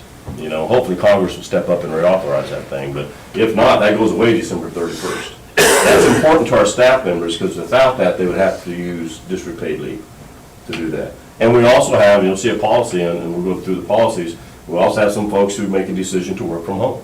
And if they're asymptomatic and they're willing to video stream into the classroom, I think that's a great idea. And then they don't have to worry about using any leave in that situation. So we're still working through staff members on that and how to use the leave. And there's something new that came up, but I just need to share with the board. I think I did via email, but they are making 1.8 million antigen tests available for K-12 school districts across the state. You have to apply for that. You have an allotment that is equal to the total number of students and staff that you employ and students enrolled. So for us, it could be 1,400 antigen tests that we can apply for. And we had a webinar about this with Desi, a visit with Michelle Ferguson. The way that would work, it's supposed to be a 15-minute test. So you can give that, you can have the results back in 15 minutes, all right? However, that being said, if we do that, we need to be very strategic about how we do that. Because what I'm not in favor of is just giving that en masse to all the kids and all the staff. I just don't think that's the purpose of it. However, if used effectively, it could assist us in minimizing the number of days that staff members have to be out. Because if you have a staff member who comes to you symptomatic and you can give that test and they come back negative, then it's a matter of just go home until you feel better and come on back, right? As opposed to being gone 10 days or 14 days and doing contact tracing and everything else. So it can help us stay open by allowing us to continue to keep staff members working, all right? And it will minimize the amount of time that they have to be gone, if we can somehow find out if they're positive or not. So I think that's something to kind of be looking forward to. I am working on the application for that. That is something we have to do the testing someplace other than the school nurse's office. And so we're looking at a location for that. And that obviously is something that would really be handled out of the school nurse's office as well. So just still working on that, learning a lot more about that. Any questions about that? Anything at all about the COVID stuff? Have we learned anything about the nature of, have we learned anything through contact tracing about the nature of where we wind up with more people getting quarantined? In other words, are we doing anything differently? And I know we had a plan when we came in. I just wonder, are we learning anything from? I believe we are. I believe the first 2 weeks was a learning experience. because we quarantined a lot of kids in the first few weeks. And I think from that, we learned what seating charts must look like. We learned how to enforce those seating charts in the classroom, how to ensure that you have the 6 feet of social distancing, constant reminders of students. I will tell you, the pauses we get now, we're not getting near the kids quarantined that we were early. And I think that's due to the fact that, and we're very deliberate about how they do the contact tracing, because it goes through the building administrator. They have seating charts that are updated. Every time we have kids go out, they update their seating charts. Because if you have kids go out, you got more space in the classroom, all right? So they update the seating charts, so they're constantly making sure that they have accurate seating charts. So if we get a call, if Michelle gets a call from the health department that this particular young person has a positive, then she will contact that building administrator and have them initiate contact tracing right away. That's important because, we'll have that, and we could get the calls out pretty quick, so we can let the health department know. They'll call folks and let them know that their son or their daughter is going to be quarantined. Something else that's good is that Michelle kind of knows when we have kids that are out that are symptomatic and that are probably going to get tested. The reason that's important is she starts the contact tracing before we even get the results back. So she'll contact the building administrators, have them get a list together just in case it's positive. All right, and then when it comes back, then we've already got it done. We start contacting people, and we start pulling kids out immediately. So it's become, from 8 weeks ago, it's kind of like an art form now. I mean, we're really good at what we're doing because of the fact that we're having to do so much of it. And the system's in place. I think when we first started, we didn't really know what it looked like. And I can't say enough about our health department, because I know other districts who are not getting near the support from their health department that we're getting from ours. Because they're basically doing all we're doing the contact tracing, they're making all the phone calls. And that helps us out tremendously. And there are other counties where this doesn't happen. And so, yeah, I think, to answer your question, I think we've learned. We've learned what to do and what not to do, so that when we get a contact, we have fewer kids that have to leave. So not only are we reducing the number of kids that are quarantined, but we're also keeping the kids that are in-seated schools safer. Yes. As a result. Yes. And I think and part of it is because we are purposely doing that, and part of it is we have fewer bodies in the building if they're quarantined, which helps us social distance more, right? So I think it's a combination of things. The telltale sign is the reason you have the roller coaster is that we have 112 kids out, all right? In the next 2 weeks, we bring 112 kids back in, then it's liable to spike again, all right? And so we're doing everything we can. I know the teachers are doing everything they can in the classroom to make sure we're social distancing. The difficult thing about that is kids are kids. And so it's always difficult to follow them around and make sure they're maintaining the 6 feet. But within the classroom, our teachers are purposefully making sure that happens. So one more point I want to make. The positives in the school amongst student and staff is running no higher really than it is in the county in general. Is that a fair statement? It's a fair statement. So kids are no more in danger at school than they are in the community at large. That's a fair assessment. Okay, I just think That's another reason why I personally believe that we need to keep school going until we just can't do it anymore. Because I'm concerned turning kids loose in the community will make it worse. Because at least they're in a confined environment. At least we have them in school. Supervised environment. Exactly. Even more so. Touche, I would agree with that one as well. It's the unsupervised environment that's really concerning for me. Basically. And the other piece that's really interesting about this, the contact tracing, whether you agree with it or don't agree with it or buy into it, whatever. But, there's this whole thing going on where they wanted to consider kids, students, essential workers, so to speak.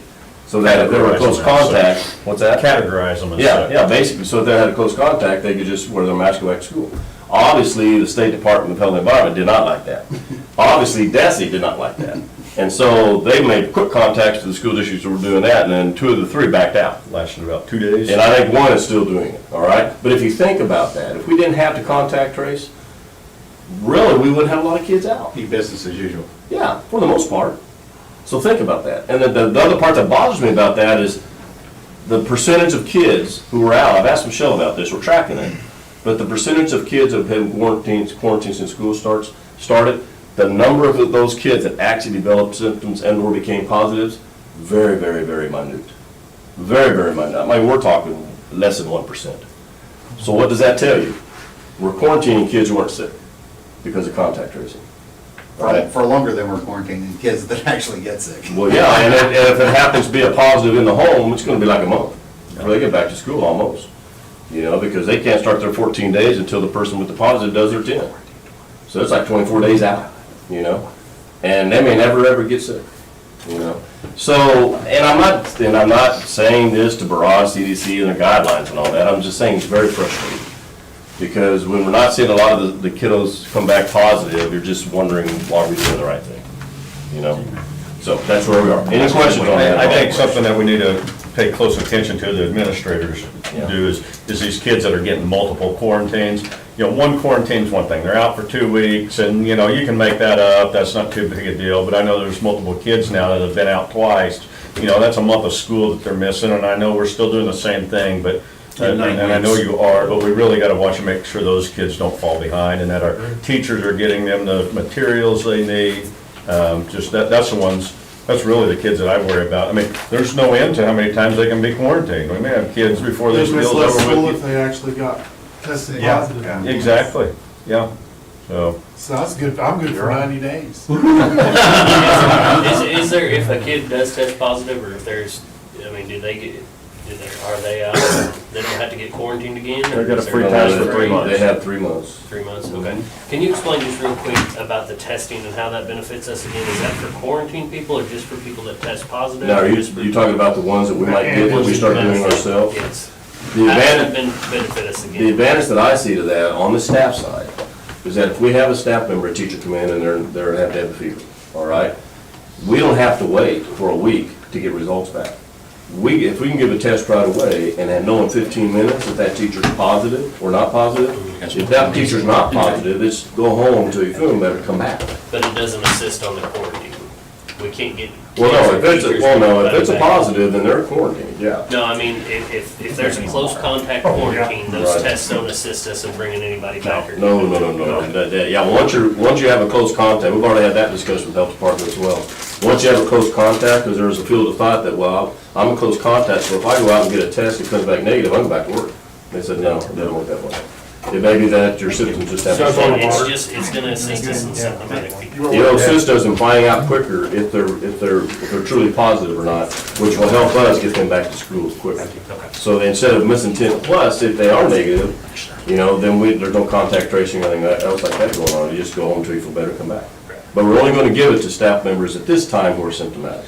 So it's likely they're, I guess, giving it to kids is not really a likely scenario. Yeah, I don't know. We There's only just have 1,200 of them. yeah, and I don't want the school district to take the place of health services and doctors and everything else, because that's not our job. Right. And It doesn't benefit. yeah, no, and well, I mean, we might get it all positive, have to do a whole lot of contact tracing. I'd rather not do that, because I just think that if a kid's sick, they need to go see their doctor. And not necessarily rely on the school to let them know if they're sick. So that's kind of where we're at. So it's gonna be something that's gonna be used very sparingly. I know Michelle's already taken the training, you have to have training to do it. All 3 nurses will be trained in terms of how to do it, and so, Now, if a teacher comes in and takes the antigen test and it says positive, then they go home. No, well, what I happens? was gonna say, are you sending them to get regular tested? Well, what we will do, and the way it works is that we already had a conversation with the health department, we'll have to enter our results in the database that they follow, that the health department follows. And, yeah, they're gonna be considered positive at that point. Now, they can always go back and get a second opinion if they want someplace else. Well, they should. Well, but I've heard things about those tests not being very reliable. about the antigens? Yeah. And they certainly can. I mean, we're gonna go by whatever they say, you know, if it's positive, then they're gonna have to quarantine. But yeah, they might wanna go see their personal doctor and get, they said our webinar, the reliability rate on those tests were very, very good. It's like 1.25% false positive. You know, it just wasn't a lot, you know. A little bit higher on the false negatives, like 2.75% false negatives. So that's basically out of 100 tests, they're only getting false positives on about 1.5. You know, but on 100 other tests, they're getting about 2 to 3 false negatives. So if you look at their reliability, it sounds pretty good. 95%. Yeah. So. And I just want to follow up on something that I think was brought up at the last meeting. There was testing provided by the city, and there was some concern that there would be a spike in cases as a result of that testing. We did not can't- see a spike. Yeah, I can't say anything definitively came out of that. I mean, that was, they said it took 7 days to get the results back. That would have been last week sometime. And I can't say, we had a spike on Wednesday of last week. But I can't say, looking back on the cases and the contact tracing and where those spikes came from, that it came from that testing site. I mean, some came from outside, some came from inside. So I can't say that, no. And I'm not even sure how many tests they gave out that day. I haven't I heard. heard around 40. About 40, yeah. So I haven't heard on that. 40 wouldn't be enough to be No. significantly I wouldn't think so. statistic. Anything else on COVID-19 tonight? Okay. What's that? Policies. All right. I'd almost rather talk about. I put together, I know, I put together these notes, all right, and hopefully all have had a chance to review the policies, all right? And I would like to make this as painless as possible, but I also think we need to have adequate discussions in several areas, okay? Some of these are, and I visited with Matt and Farrell. We had a subcommittee meeting, so we've talked about all these. I've emailed all these out to everyone, so hopefully you've all had a chance to kind of review them. There are a couple areas I do have questions about that I need to visit with you about and get the board's direction on a few things. So we just walk down through there and make sure you're asking a lot of questions. Just have a good dialogue on this. The first one is sexual harassment under Title IX. This is a new policy. And this one came out in response to new regulations by the United States Department of Education related to Title IX. Basically, in a nutshell, and it's about a 25-page policy. In a nutshell, the board has to designate a Title I coordinator. You've already done that. You did, or Title IX coordinator. You did that at the last meeting. That's Chris Wagner. The coordinator can be both the coordinator and the investigator, because you have to have a coordinator, an investigator, a decision maker, and an appellate decision maker. All right, Chris can do both the investigator and the coordinator. Building principals and myself will serve in capacity as decision makers or appellate decision makers. And Chris will basically delegate or appoint whoever that is, depending on the case. Because if it's a case at the high school, obviously Marty's not going to be the decision maker. All right, so we have to have enough flexibility to be able to move it around. All the decision makers and the coordinators and the investigator have to have training. The entire staff has to be trained in the new Title IX guidelines. And Music's put out a video to help do that. And so we'll have to make sure we get all the training done on the Title IX as well. That policy, and if you read through it, establishes a grievance process, and you have to follow it to the T. And also, if the board approves that, you need to approve the policy, but also approve the days, because there's certain parts within that policy that you have to specify the number of days between steps. And I would just recommend that we go with what MSBA's recommendation was as far as the days are concerned as well. Because they have those kind of written in the blank, for instance. Like one, for instance, send to each party's advisor if any of the evidence subject to inspection and review prior to completion of the investigative report, and within 20, they recommend 20 business days of the party receiving notice of formal complaint. So I suggest if we approve it, we'll take whatever recommendation they say in terms of the number of days. I don't think we need to mess with that, so. And really, so much of that particular policy is governed by federal law. So we don't have a lot of options to overrule on that. Any questions on that? If we found later at some point that the number of days that we established in the beginning were onerous in one step or another, We'll come back Chris and could come modify. back and we could relick that cap. Absolutely. So my recommendation is to approve that as written with the number of days inserted. BBFA is board member conflict of interest and financial disclosure. Just in case there's a question.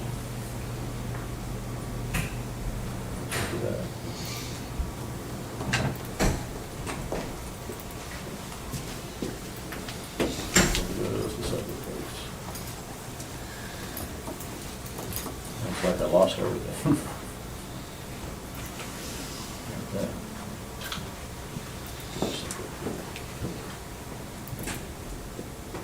I don't know what's going on.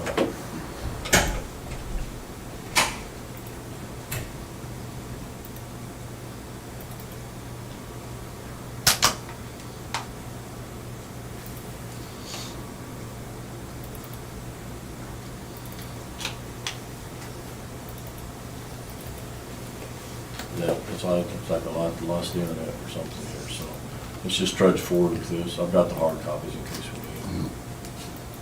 Okay. Let's get this back up here. I think I lost the agenda too, Tom. I didn't touch it. You didn't. I think you're setting off the proximity alarm. 18 hours, what we supposed to do for agenda tests and activities? There it is. I must have that going. All right, let's just go ahead and move forward with it. Board conflict of interest and financial disclosure. This particular one, right now, it's a $100 limit, and basically says that you can't accept gifts or from outside vendors, anybody associated with the school district in excess of $100. This policy removes that $100 limit, and now requires the board to actually set a limit by separate motion if you want to do that. Right? Otherwise, if you don't put anything in there, then there is no limit, and you just can't do any of it. Right? And so that's basically what that one does. Any questions on that one at all? How do you all feel about setting a limit? Right now, it's $100. Is it necessary? Well, the only thing that I would say there is that $100 seems to have worked. I don't think we've ran across any problems with this as far as I know. But if you set it at 0, you're asking for trouble somewhere down the road inadvertently. So I'm not suggesting, I'm just saying if it's just easy to give somebody a couple of cookies and it's, suddenly $2 of your limit. I think you gotta be a little careful. Yeah.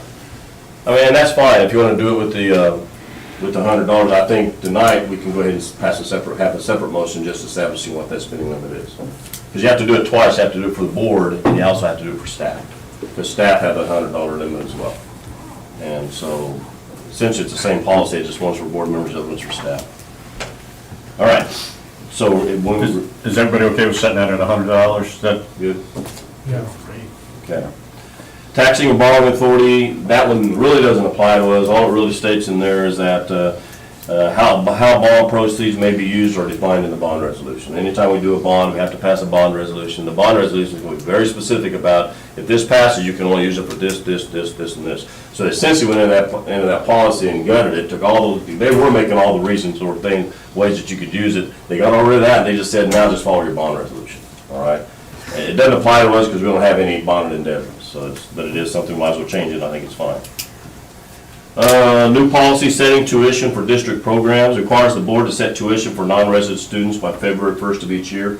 This does apply to us because we do have non-resident students who attend here, say from one of the K-8s, so we have that. We're also looking at foster students who attend here. We're working with MSBA, and Orlando is able to get that kind of set up to where they can track those. So foster students who are placed in our school district from another district, we will start billing those districts too at the end of the year for the number of days that they spend being educated here in our school system. So we have that. Now, right now, our tuition is set at $7,000. It's a very arbitrary number. And we changed that like a year or so ago because it was at 62. Yeah, for years and years and years and years, and we never really even looked at it. So to be competitive, I looked at what other districts were charging for tuition, and I just got right into the group where most of them are. Now they actually you have to do it based on per pupil cost. And so there's a formula you have to follow when you do that, and that's fine. The main part of this is that it does require the board to revisit your tuition annually. So by February 1st every year, I need to have a recommendation to you on whether or not we need to increase that tuition. And then the board will make that by action and move forward from there. So, any questions about that? It'll probably go up if we use the formula that we've seen last time already. Yeah, I think it will actually, per pupil. Does it have any effect on, you were talking about lower student numbers, or is it really that big of a? What do you mean? I mean, if we're charging a higher tuition, are less people going to choose to come to us? I don't think so. No, I don't think so. I think we're getting the same number of folks from Richards, aren't we? Aren't you getting most of them from Richards? Yeah, it A couple fluctuates a from little bit. Fairview maybe, but I think we've got about 15. I think we've got about 15 kids from Richards on it. It's actually lower than West Plains, isn't it? Quite a bit, oh yeah. Yeah. The West Plains is It quite. always was, so pretty high. if anything, we might get some additional students because theirs is high. Right. Purchasing, well, that's possibly true, except the people that pay the tuition are the school districts. So the ones that don't really want us to raise their tuition are the actual school district. Right. But parents really don't care. I mean, don't take their kids where they want their kids to go. That's true, Exactly, yeah. Exactly, so. Purchasing, now there's a part on that, I mean, if you guys read through that, that's kind of bothersome to me, and I'm not sure what their intent was. It says that they did this to better align with DJF AP1, and I put a question in there, what's the intent of the policy, and I wanted to visit with y'all before we just approved it. But right now, the policy reads, purchases not previously included in a board-approved budget that may exceed $50,000 must have prior board approval, okay? So I totally get that. Well, we need a bus, we haven't planned on a bus, I need to come to the board and get your approval to get a bus. But they cross that out, and instead, in its place, they put no unbudgeted purchase will be made without prior board approval, unless the policy's emergency provisions are applicable. Now, that's concerning to me because basically, there's nothing unbudgeted, right? You guys passed the budget, but that almost implies that I have to come to you before we purchase anything. And that's just not workable. So before we do that, I just need to know what the board's intention is. Because if we put that in there, they said it is to align it to the procedure. I couldn't find anything in the procedure that made any sense why they would put that in there.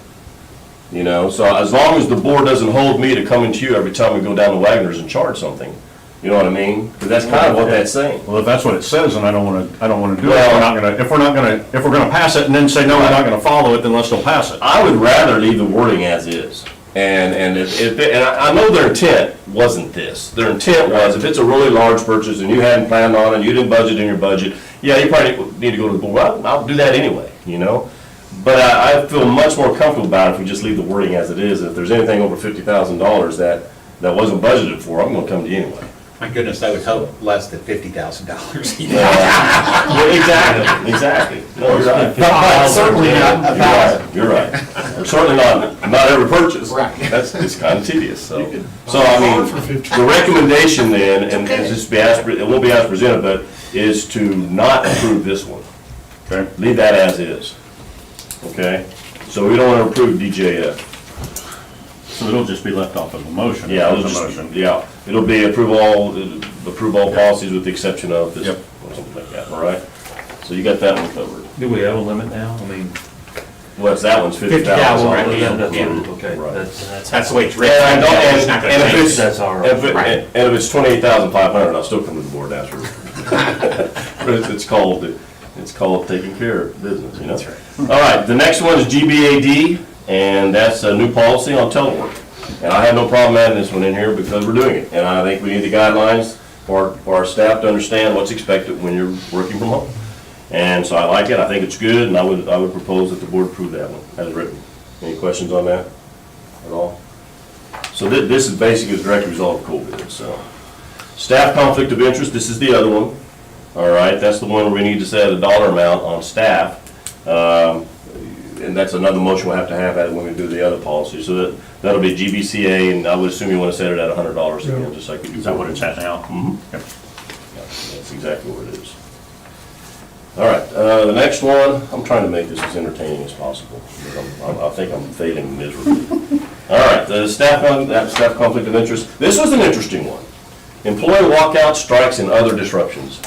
And the reason that they have this one in here. Take that picketing off. Take the picketing off. No picketing. Because it's everyone's God-given right to out and picket. It's a freedom of speech.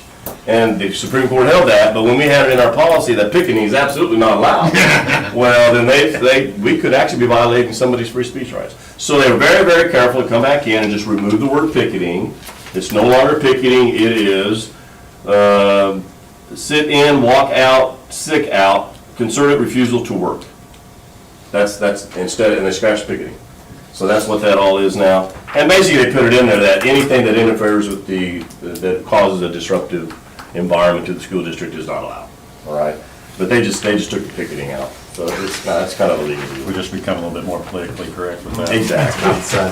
Exactly. All right.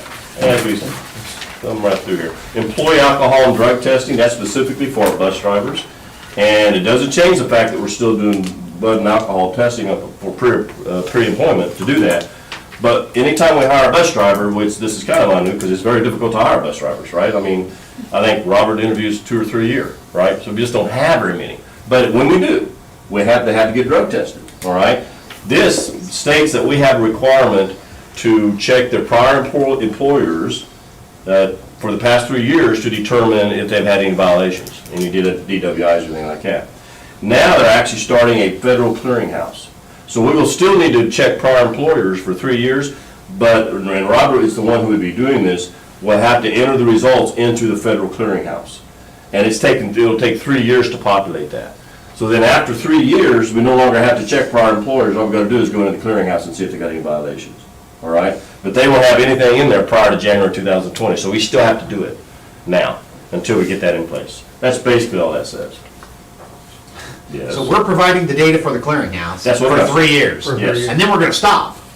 But the data's gonna populate itself No, after 3 years? no, I don't think, we're not gonna stop entering the data in clearinghouse. We're gonna stop having to contact prior employers. Because it's already gonna be in there. Okay, so the prior employer is required to Anytime populate that Yes. Right. when there's an event? Yes. Anytime there's an event, you populate it. Okay, Yes. now I'm with you. All right. So, Is there any random during the year? any random drug testing? Yes, we do. For the bus Or if there's ever an accident. If there's ever an accident, they're required to go get it. Right, I knew on accidents, but I didn't know. Yeah, they're all random. And for students as well, which they talk about, well, they talk about the student discipline one in there. They talk about one on drug dogs and random drug tests, all that for kids. Any questions on this one? At all? We good? Okay. Professional staff compensation, this one's interesting. They put now, Tina talked about teacher externships, all right? And it's not kind of externships that we did, but DESI's going to put out what they are going to consider approved teacher externships, where they actually go, for lack of a better word, work with a business partner for like a semester, or even over the summer, all right? And they're there every day, and the whole purpose of that is to bring back ideas that will help them in the classroom, all right? Now, what this policy allows for is that if we have an approved externship program, and DESI's going to release those guidelines, and we have teachers that do that, then DESI will also come up with a rubric that will equate those hours that they spent with this externship into movement on the salary schedule. So that if they do an approved teacher externship for a period of time, they can actually move over on the salary schedule by doing that, all right? And that's a state requirement, state law. You have to make that part of it. The other one, though, is that it provides guidance to board members how to unfreeze your salary schedule. If you ever froze your salary schedule, it gives guidance and is very clear on how you get those years back. Now, as all of you know, I'm never ever in favor of freezing the salary schedule. To me, when I say frozen, that means nobody moves. That means there is no advancement, there is nothing put on the, nothing. I am absolutely not in favor of ever doing that, because you'll get behind and you can't get caught up. You just can't get caught up. That's what this policy states, is that if a board's in a position where they have frozen it, basically it's understood that the first year back that they want to unfreeze it, the movement on the salary schedule is for one step and one step only, all right? Unless the board has enough budget money to allow two. That's basically what it states in there. So I think it spells out that, because people don't need to understand that they're not automatically going to get all their years back right away. It's really at the discretion of the board to do that. But the way to get away from that is just don't freeze it to begin with. So that's what that's about. Any questions about that at all? All right. Next one is academic calendar. Okay, this is COVID related. Okay, right now I have the authority given to me by the board to do short-term closures. I can do,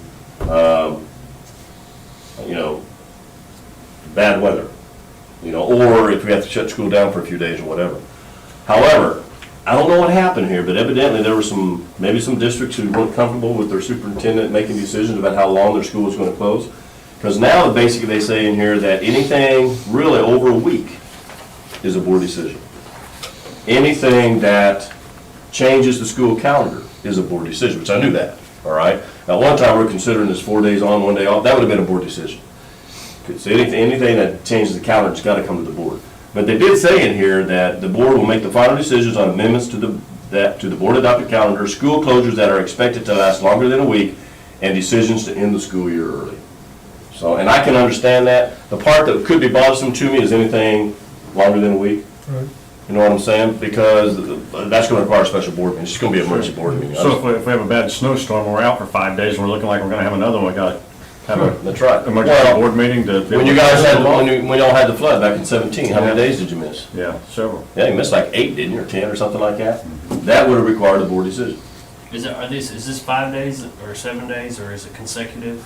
It just says to expect it to last longer than a week. So But on that's snow days- consecutive days? Yeah, Yeah. on Well, snow snow days days, that wouldn't. you're just closing it a day at a time. Right, and school closures that are expected to last longer than a week. And when we get a snowstorm, I'm not expecting to close a week. Right, so. it Right, would- so I don't think that would apply. Yeah. So I really think this has to do that if we have an extended school closure right now because of COVID, and, you know, we're getting a lot of cases, and I think, you know, we gotta be out a couple weeks just to let this thing calm down a little bit.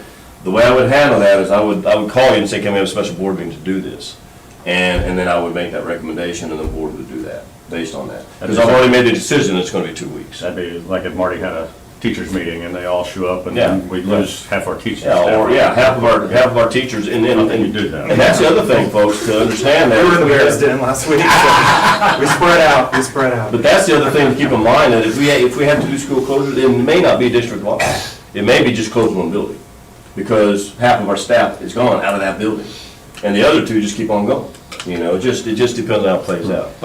But this policy isn't district specific, it's school specific. It's school-specific, So we'd still have to have a special meeting. yeah. I'm Well, not sure depends that's. on how you define school. Well, To me, they're saying a district. I think they're implying a district. That's what I think they're saying. To give me a little more clout. I choose to read it that way, so I got a little more authority. You know, I was thinking to myself, you know, you probably need a little more cover if you're gonna close for more than a week. Yeah, I know. I am, quite honestly, if it ends up being that long, I think I'd rather have a little clout from the board behind me. I don't know, I don't want to be the lone guy on that limb, you know, so. I wouldn't be. I'm gonna throw you all under the bus. If all gonna do it, I'll get you all in there with Drag me. us all down with you? Exactly. Yeah, my inclination here wouldn't be to limit your authority in any way, but maybe, Protecting. yeah, give you a little more cover. I would agree with that. So I don't mind leaving it the way it is. I think it's fine. Class size, all right. This is one, folks, that I really would rather you not approve. And I don't know if you read through that, but it states, the whole purpose of this is they had legislation, and I don't even know why they did this, because there's currently no school district in the state of Missouri that's unaccredited, but they did it anyway. This provision, this is centered around why if a kid is attending school in an unaccredited district, all right, for whatever reason their APR came back and they didn't get accredited and now they're not accredited. They have a right to attend school, say it's their school that's not accredited, they have a right to attend another school in the same district who is accredited. Well, that would be a larger district because they would have to have more than one elementary school, right? Or more than one middle school or more than one high school. So many of the smaller districts just have one of each. So then it says that if your district, your school's unaccredited, you have the right to request to attend a school district in an accredited district who is adjacent to you. All right, i.e. if we were unaccredited, change in the law would allow our kids to request of DESE to attend school at West Plains because they're accredited and we aren't, all right? That's what the whole purpose of that. Now, the reason they put this class size in there is because they want the receiving districts to know that if you have to take a kid from an unaccredited district, you don't have to take them if it puts you above what your target class size is that's set by the board, all right? But I don't want to get into this whole hassle of setting target class sizes, meaning that in kindergarten, we'll have no more than this many kids. In grades 1 and 2, no more than this many kids. 3 and 4, no more than this many kids. High school, high school classes, middle school classes, no more than this many kids. Because right now, we're not growing exponentially, that's an issue, okay? But the other thing is that when you do that, the minute you go one over, there's the expectation that you have to go out and hire another teacher, all right? And I just don't think we need to do that. I would rather we have more flexibility if you don't set target class sizes. And as I go around, and I go to elementary school, I go to middle school, I go to high school, none of our classes are busting at the seams, okay? Especially this year, all right? So I just don't think that's an issue, and I don't think that's something I don't think it's a road we want to go down, I guess. I'd rather be silent to the issue of class sizes. Have you ever been involved with a school that did that? Yeah. Set class, really? Yeah, Okay. in my prior district. Okay. But they are very large, right? But they're also a collective bargaining state. And they actually had it spelled out, you know, if we had like 4 sections of a certain grade, and we have one kid over, of 21 kids, and they got 22, the minute they got 22, they were campaigning for another teacher. Well, the reason you do that, you hire another teacher, all of a sudden it drops that class size down from 21 down to about 16, Yeah. right? So then we had to put things in there saying, no, it's gotta be like 3 or 4 over the target area. So then you start, negotiating back and forth. I just like I just would rather have it administratively. You know, I mean, these folks over here, they know how to control their class sizes, and if there's a problem, they'll let me know, okay? And so I'd rather not pass that one. So any questions about that? So that would be another exclusion if you would, if we decide not to do that. Okay. Next one, What policy on that? excuse me? What was that policy? I'm sorry, IHB, I'm sorry, do what? IHB. Okay, thank you, Okay, sorry. that's okay, it just startled me for a bit. You've been really quiet, then it's just jumping right in every time. Sorry. That's okay, no, you're fine, you're fine. Okay, next one is graduation requirements. And this particular policy, all it does is it allows us to use a computer science course. A student can take a computer science course and let that count as a math or science credit if they so choose. Right now, we don't offer computer science, okay, so it's not an issue for us, but we still gotta put it in policy. Is it a launch? It probably is, it probably is. Well, there you go. So we do. Well, there we go. Well, now, let me, now, when is the scenario that you would do that? Well, you have to have 3 math credits, right? Yeah. So you got a kid that takes Algebra 1 as a freshman, take Geometry as a sophomore, and doggone it, they just can't get over the Algebra 2 hump, right? They just can't get past it. Well, they could take Computer Science in lieu of Algebra 2, and they could count that for the 3rd math credit, yes? Yes. Okay.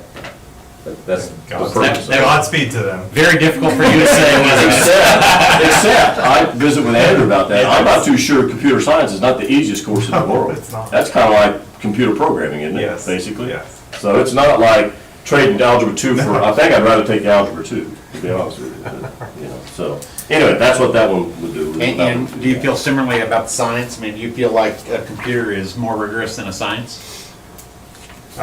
Depending on the science. What's your third? Which science? They could have 3 units of science? Of science, So yes. what would be the third, customarily would be the 3rd unit? Biology is The we advanced have a biology? unique setup with physics, chemistry, biology. A lot of schools flip Reverse, the that. physics is the hardest one usually. Usually, Right. yes, we do physics first. So they could opt out of, if they could opt out of the biology, I guess. They And do could. computer I would science. strongly recommend they not, Right, but they right, could. right. Yeah. So Biology would still be. If you're a student that's wanting a computer science class, I think you should absolutely take that. But I think if that's where you're going, you need all those other courses too. Yeah. But that's my personal opinion. So, I mean, I'm hearing you say you're not a big fan of this one. No, I'm not. Okay. And are we We don't offer, we do offer it, actually, we do offer. Are we obligated by the state to do that? We Well, I have think to it's a- prove I that think it's a though, they requirement. take that class. I mean, that's not Let me just look. a done Just deal. says,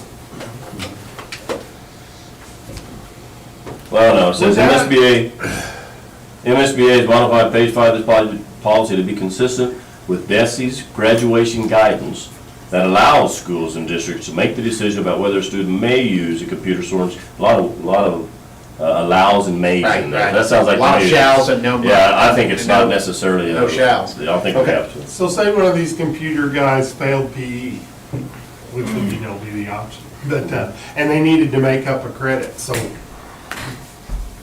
They go retake PE. I mean, These graduation requirements, so you gotta have. well, I just, well, I guess they do that too, but, Yeah. if they come to their senior year and, because of whatever happened, maybe they transferred in or whatever, and, they need to take Algebra 2 and a computer, or a science class.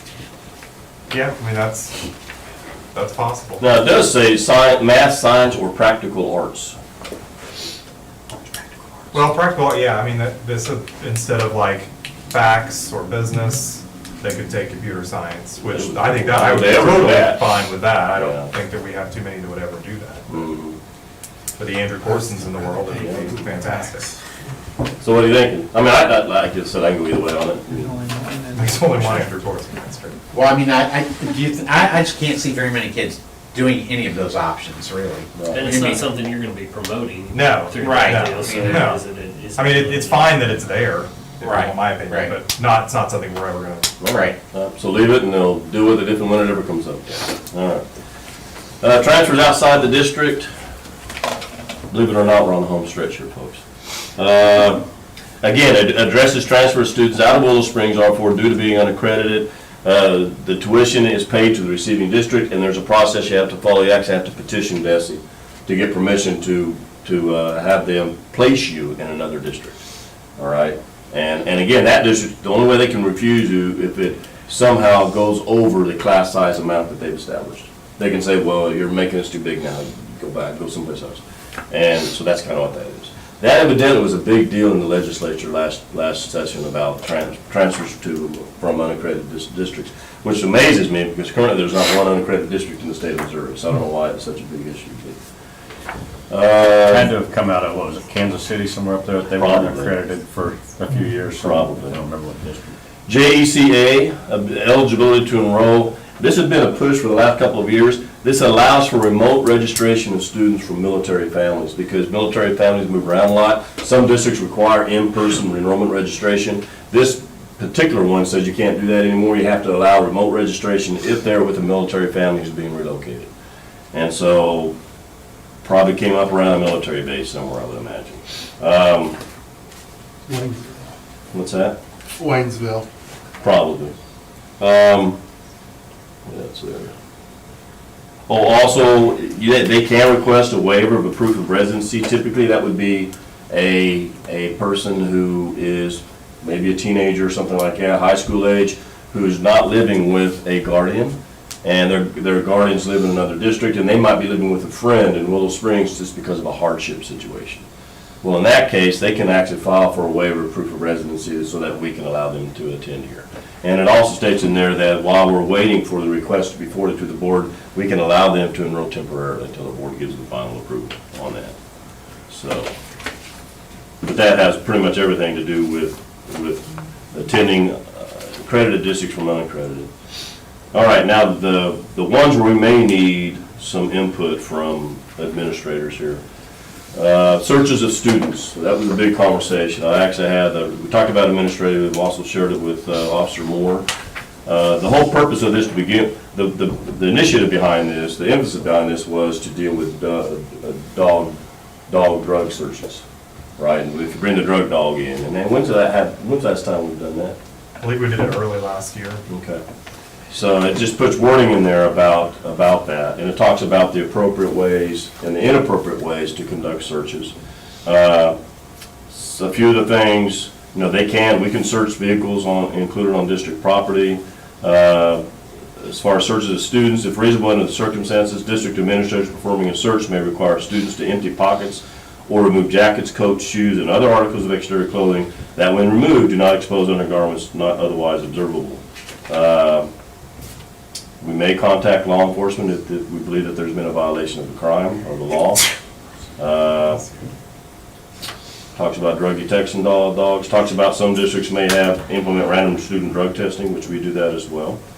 If district personnel have reasonable suspicion that a student is inebriated or has come to school soon after consuming drugs or alcohol, the district may require the student to participate in a drug or alcohol test given by district authorities. If the student refuses to participate, the student may be disciplined as if the student tested positive for the substance. So a lot of that was on that. And then the other issue has to do, and it goes on to the next one as well, has to do with SROs and law enforcement officers. Because if you're an SRO and you're employed by the district, you have to be very, very careful about when you talk to a kid. Are you talking about to that kid as a school official? Or are you talking to that kid as a law enforcement official? Because the requirements for searches and seizures and interviewing are completely different. There's much more freedom, if you will, for school administrators to question and interrogate a kid than there is for a law enforcement officer. Especially if they're investigating something that may end up going to trial. And if we do not follow the policy the right way, then the prosecution of whatever that crime was may get thrown out because of an illegal search or illegal interview. All right, so there's some things that we have to follow administratively when we're doing that. So that's on the searches. The next one's on the interviews or removal. And the number one rule they talk about in here is they put a clause in there. We talked about it with the other superintendents today in the SEA. And they said, well, this new policy states that we can no longer allow law enforcement to come into our building and interview a kid for something that happened outside of our building. So in other words, something happened, they believe a crime was committed on Saturday night. And they want to come up and they want to interview Johnny Monday morning, all right? And our conversation was, well, we no longer can allow law enforcement to come in our buildings to do that, and that's not what the policy states. The policy states that if you do that, then one of the following has to be true. Somebody has to be present. Yeah, well, that's a given. What's that? The administrator has to be Yeah, present. you can't just throw them in a room Can't and a just couple let the officers police and have walk it and away. say, yeah. Yeah, because that, you violated the rights. And you did not do your job as a building administrator, because there's in-local parentage where you actually should be there representing the kid in the absence of the parents, all right? So you just can't turn them loose on law enforcement, because if it ever went to trial, they throw it out as an illegal search. But as far as whether they can interview kids at school, one of these has to be true. If they have a warrant or a court order, yeah, they can do that, all right? Officer Moore said that's probably very, very rare, that law enforcement is going to come to school and present a search order or a warrant saying we need to talk to this kid. Consent for this can be true. Consent for the interview is provided by the parent, guardian, or the student if the student is 18 or older and is otherwise competent to consent. So if they're 18 or over, they can consent to an interview, or their parent. If you call their parent and say, we got a couple law enforcement officers here, can they talk to your kid? They can say, yeah, go ahead, so we can do that as well. Or exigent circumstances exist that school officials consider sufficient to justify the interview. Exigent circumstances are sufficient. Law enforcement officials demonstrate that delaying the interview may pose a danger to the health or safety of the student. So if they think somebody's in danger, they don't have this interview, they can come in and do it on that basis. But they still have to tell the school administrator why. They just can't say, well, something bad could happen when you talk to that kid. So when that happens, absolutely correct. The number one cardinal rule is that we always, always, always will have an administrator or school official present during the interview. All right, we just can't, you can't throw them. Can't just be Glenn. You can't just Gotta throw be them. administrator. Right, yeah, exactly. You can't throw them in the room and walk out and say good luck, because the courts have held that the student rights were violated because they knew that they had basically we helped them seize the kid. He's not free to leave. Yeah, and under those circumstances, the kid isn't aware that they're not free to leave. They think they're stuck, so they're captured. So that's kind of a big deal. Talks about children's division interviews, and we do those right now, but they can have those in our school. But it's important that we always have a school administrator present at those, so. Any questions about that one? I have a quick one. When the kid's 18, what does the parents have to do with giving permission? No, if they're 18, the kid can consent on his own. Yeah, I thought you said that, or you could call the parents. Well, If he's not 18. if he's not 18. Yeah, Okay. Because if the kid's 18 and the kid says no, we call the parent, and the parent says yes, the parent loses. Right, that's what. If the that's what kid's 18, it's what they say goes. Right, Right. and I thought what you said was opposite of Yeah. that, so I just. No, yeah, it was if they're under 18, then you can get consent from the parent regarding, Okay, okay? good. And then, what do we have here? Student discipline. This primarily was to eliminate wording related to seclusion, where you actually put kids in a room and not let them out until they behave. And so they would remove that from the student discipline policy. And it does talk about discipline for off-campus misconduct. We can discipline students for something they do off-campus, for instance, if they use district's technology. So if they do something using district technology from home and did something illegal, we absolutely can impose discipline.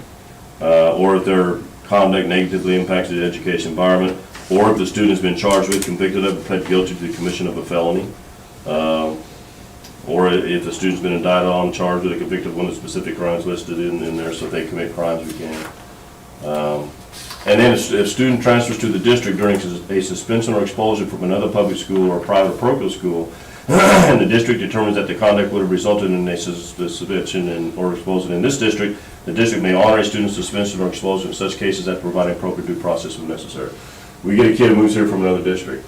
That kid was expelled in that district. Depending on what the reason was for the expulsion, we can say, well, you're expelled here too, you know, and give them due process. Because sometimes kids will hop around. They'll get expelled in one district and go to another one, so they keep going to school, so. And then the last one has to do with immunization of students and assess the rules for excluding kids from attending when they have not met the immunization requirements. But it states in here, it gives you a little wiggle room. If they can demonstrate to us that they're trying to get them done, that they got an appointment or something like that, we can allow them to stay past the deadline as long as they follow through with that. We can give them a deadline, say 2 weeks, you either get it done or you're out. Or we can still allow them back in. The main part of this, though, is whenever we give information to parents or guardians about immunizations, the school nurse's office is now required to give them information about influenza vaccines as well.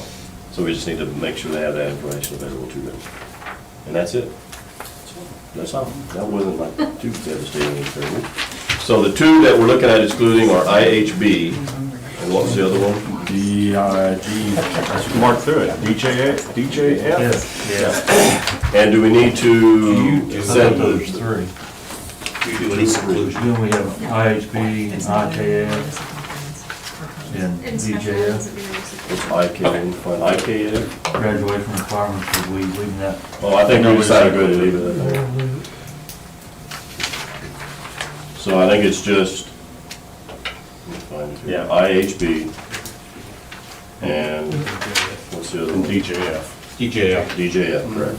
And then we need to set the limits for BBFA and GBCA. Correct. Right? That is correct. So if we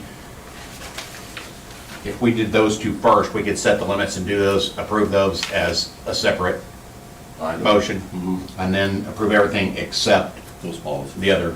Can we just accept all of them at once and then do the two separate motions on setting the limits? Well, you can accept all You of can them. accept it until you set a limit, right? Ah, yeah.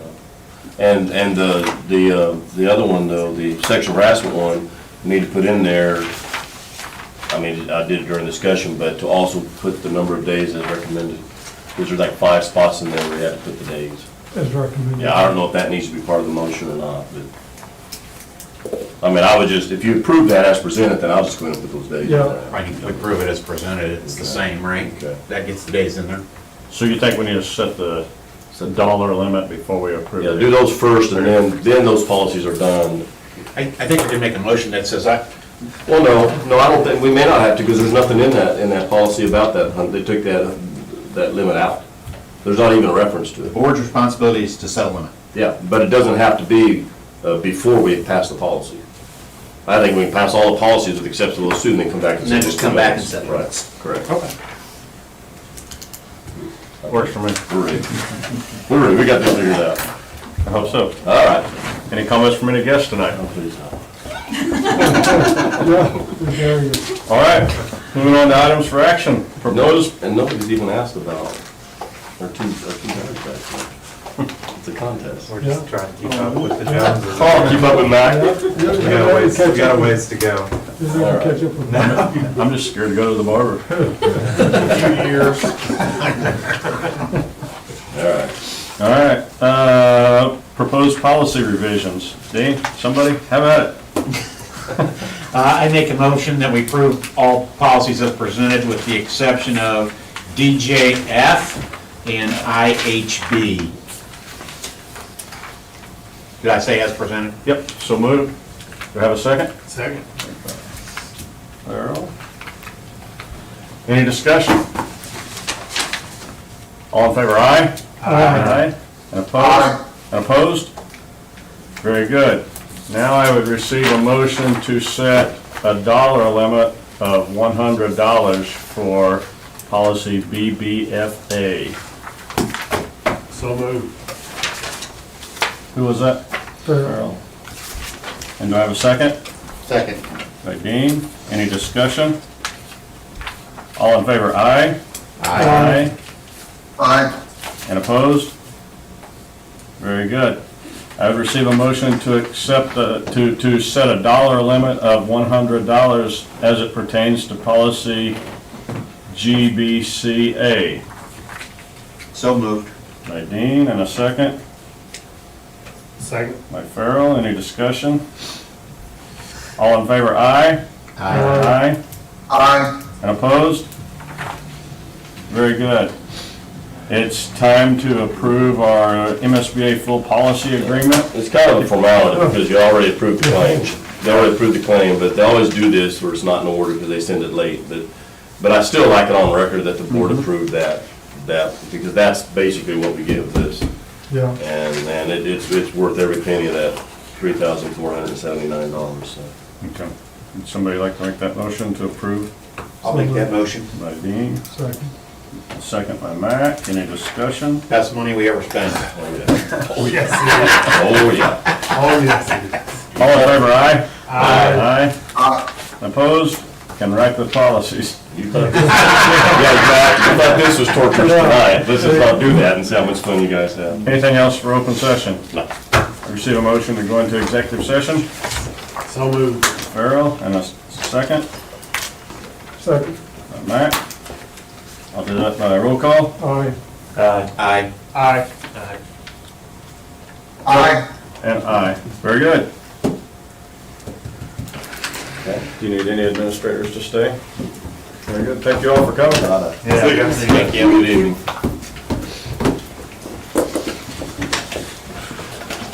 Go down. Yeah. Good call. About it. Those,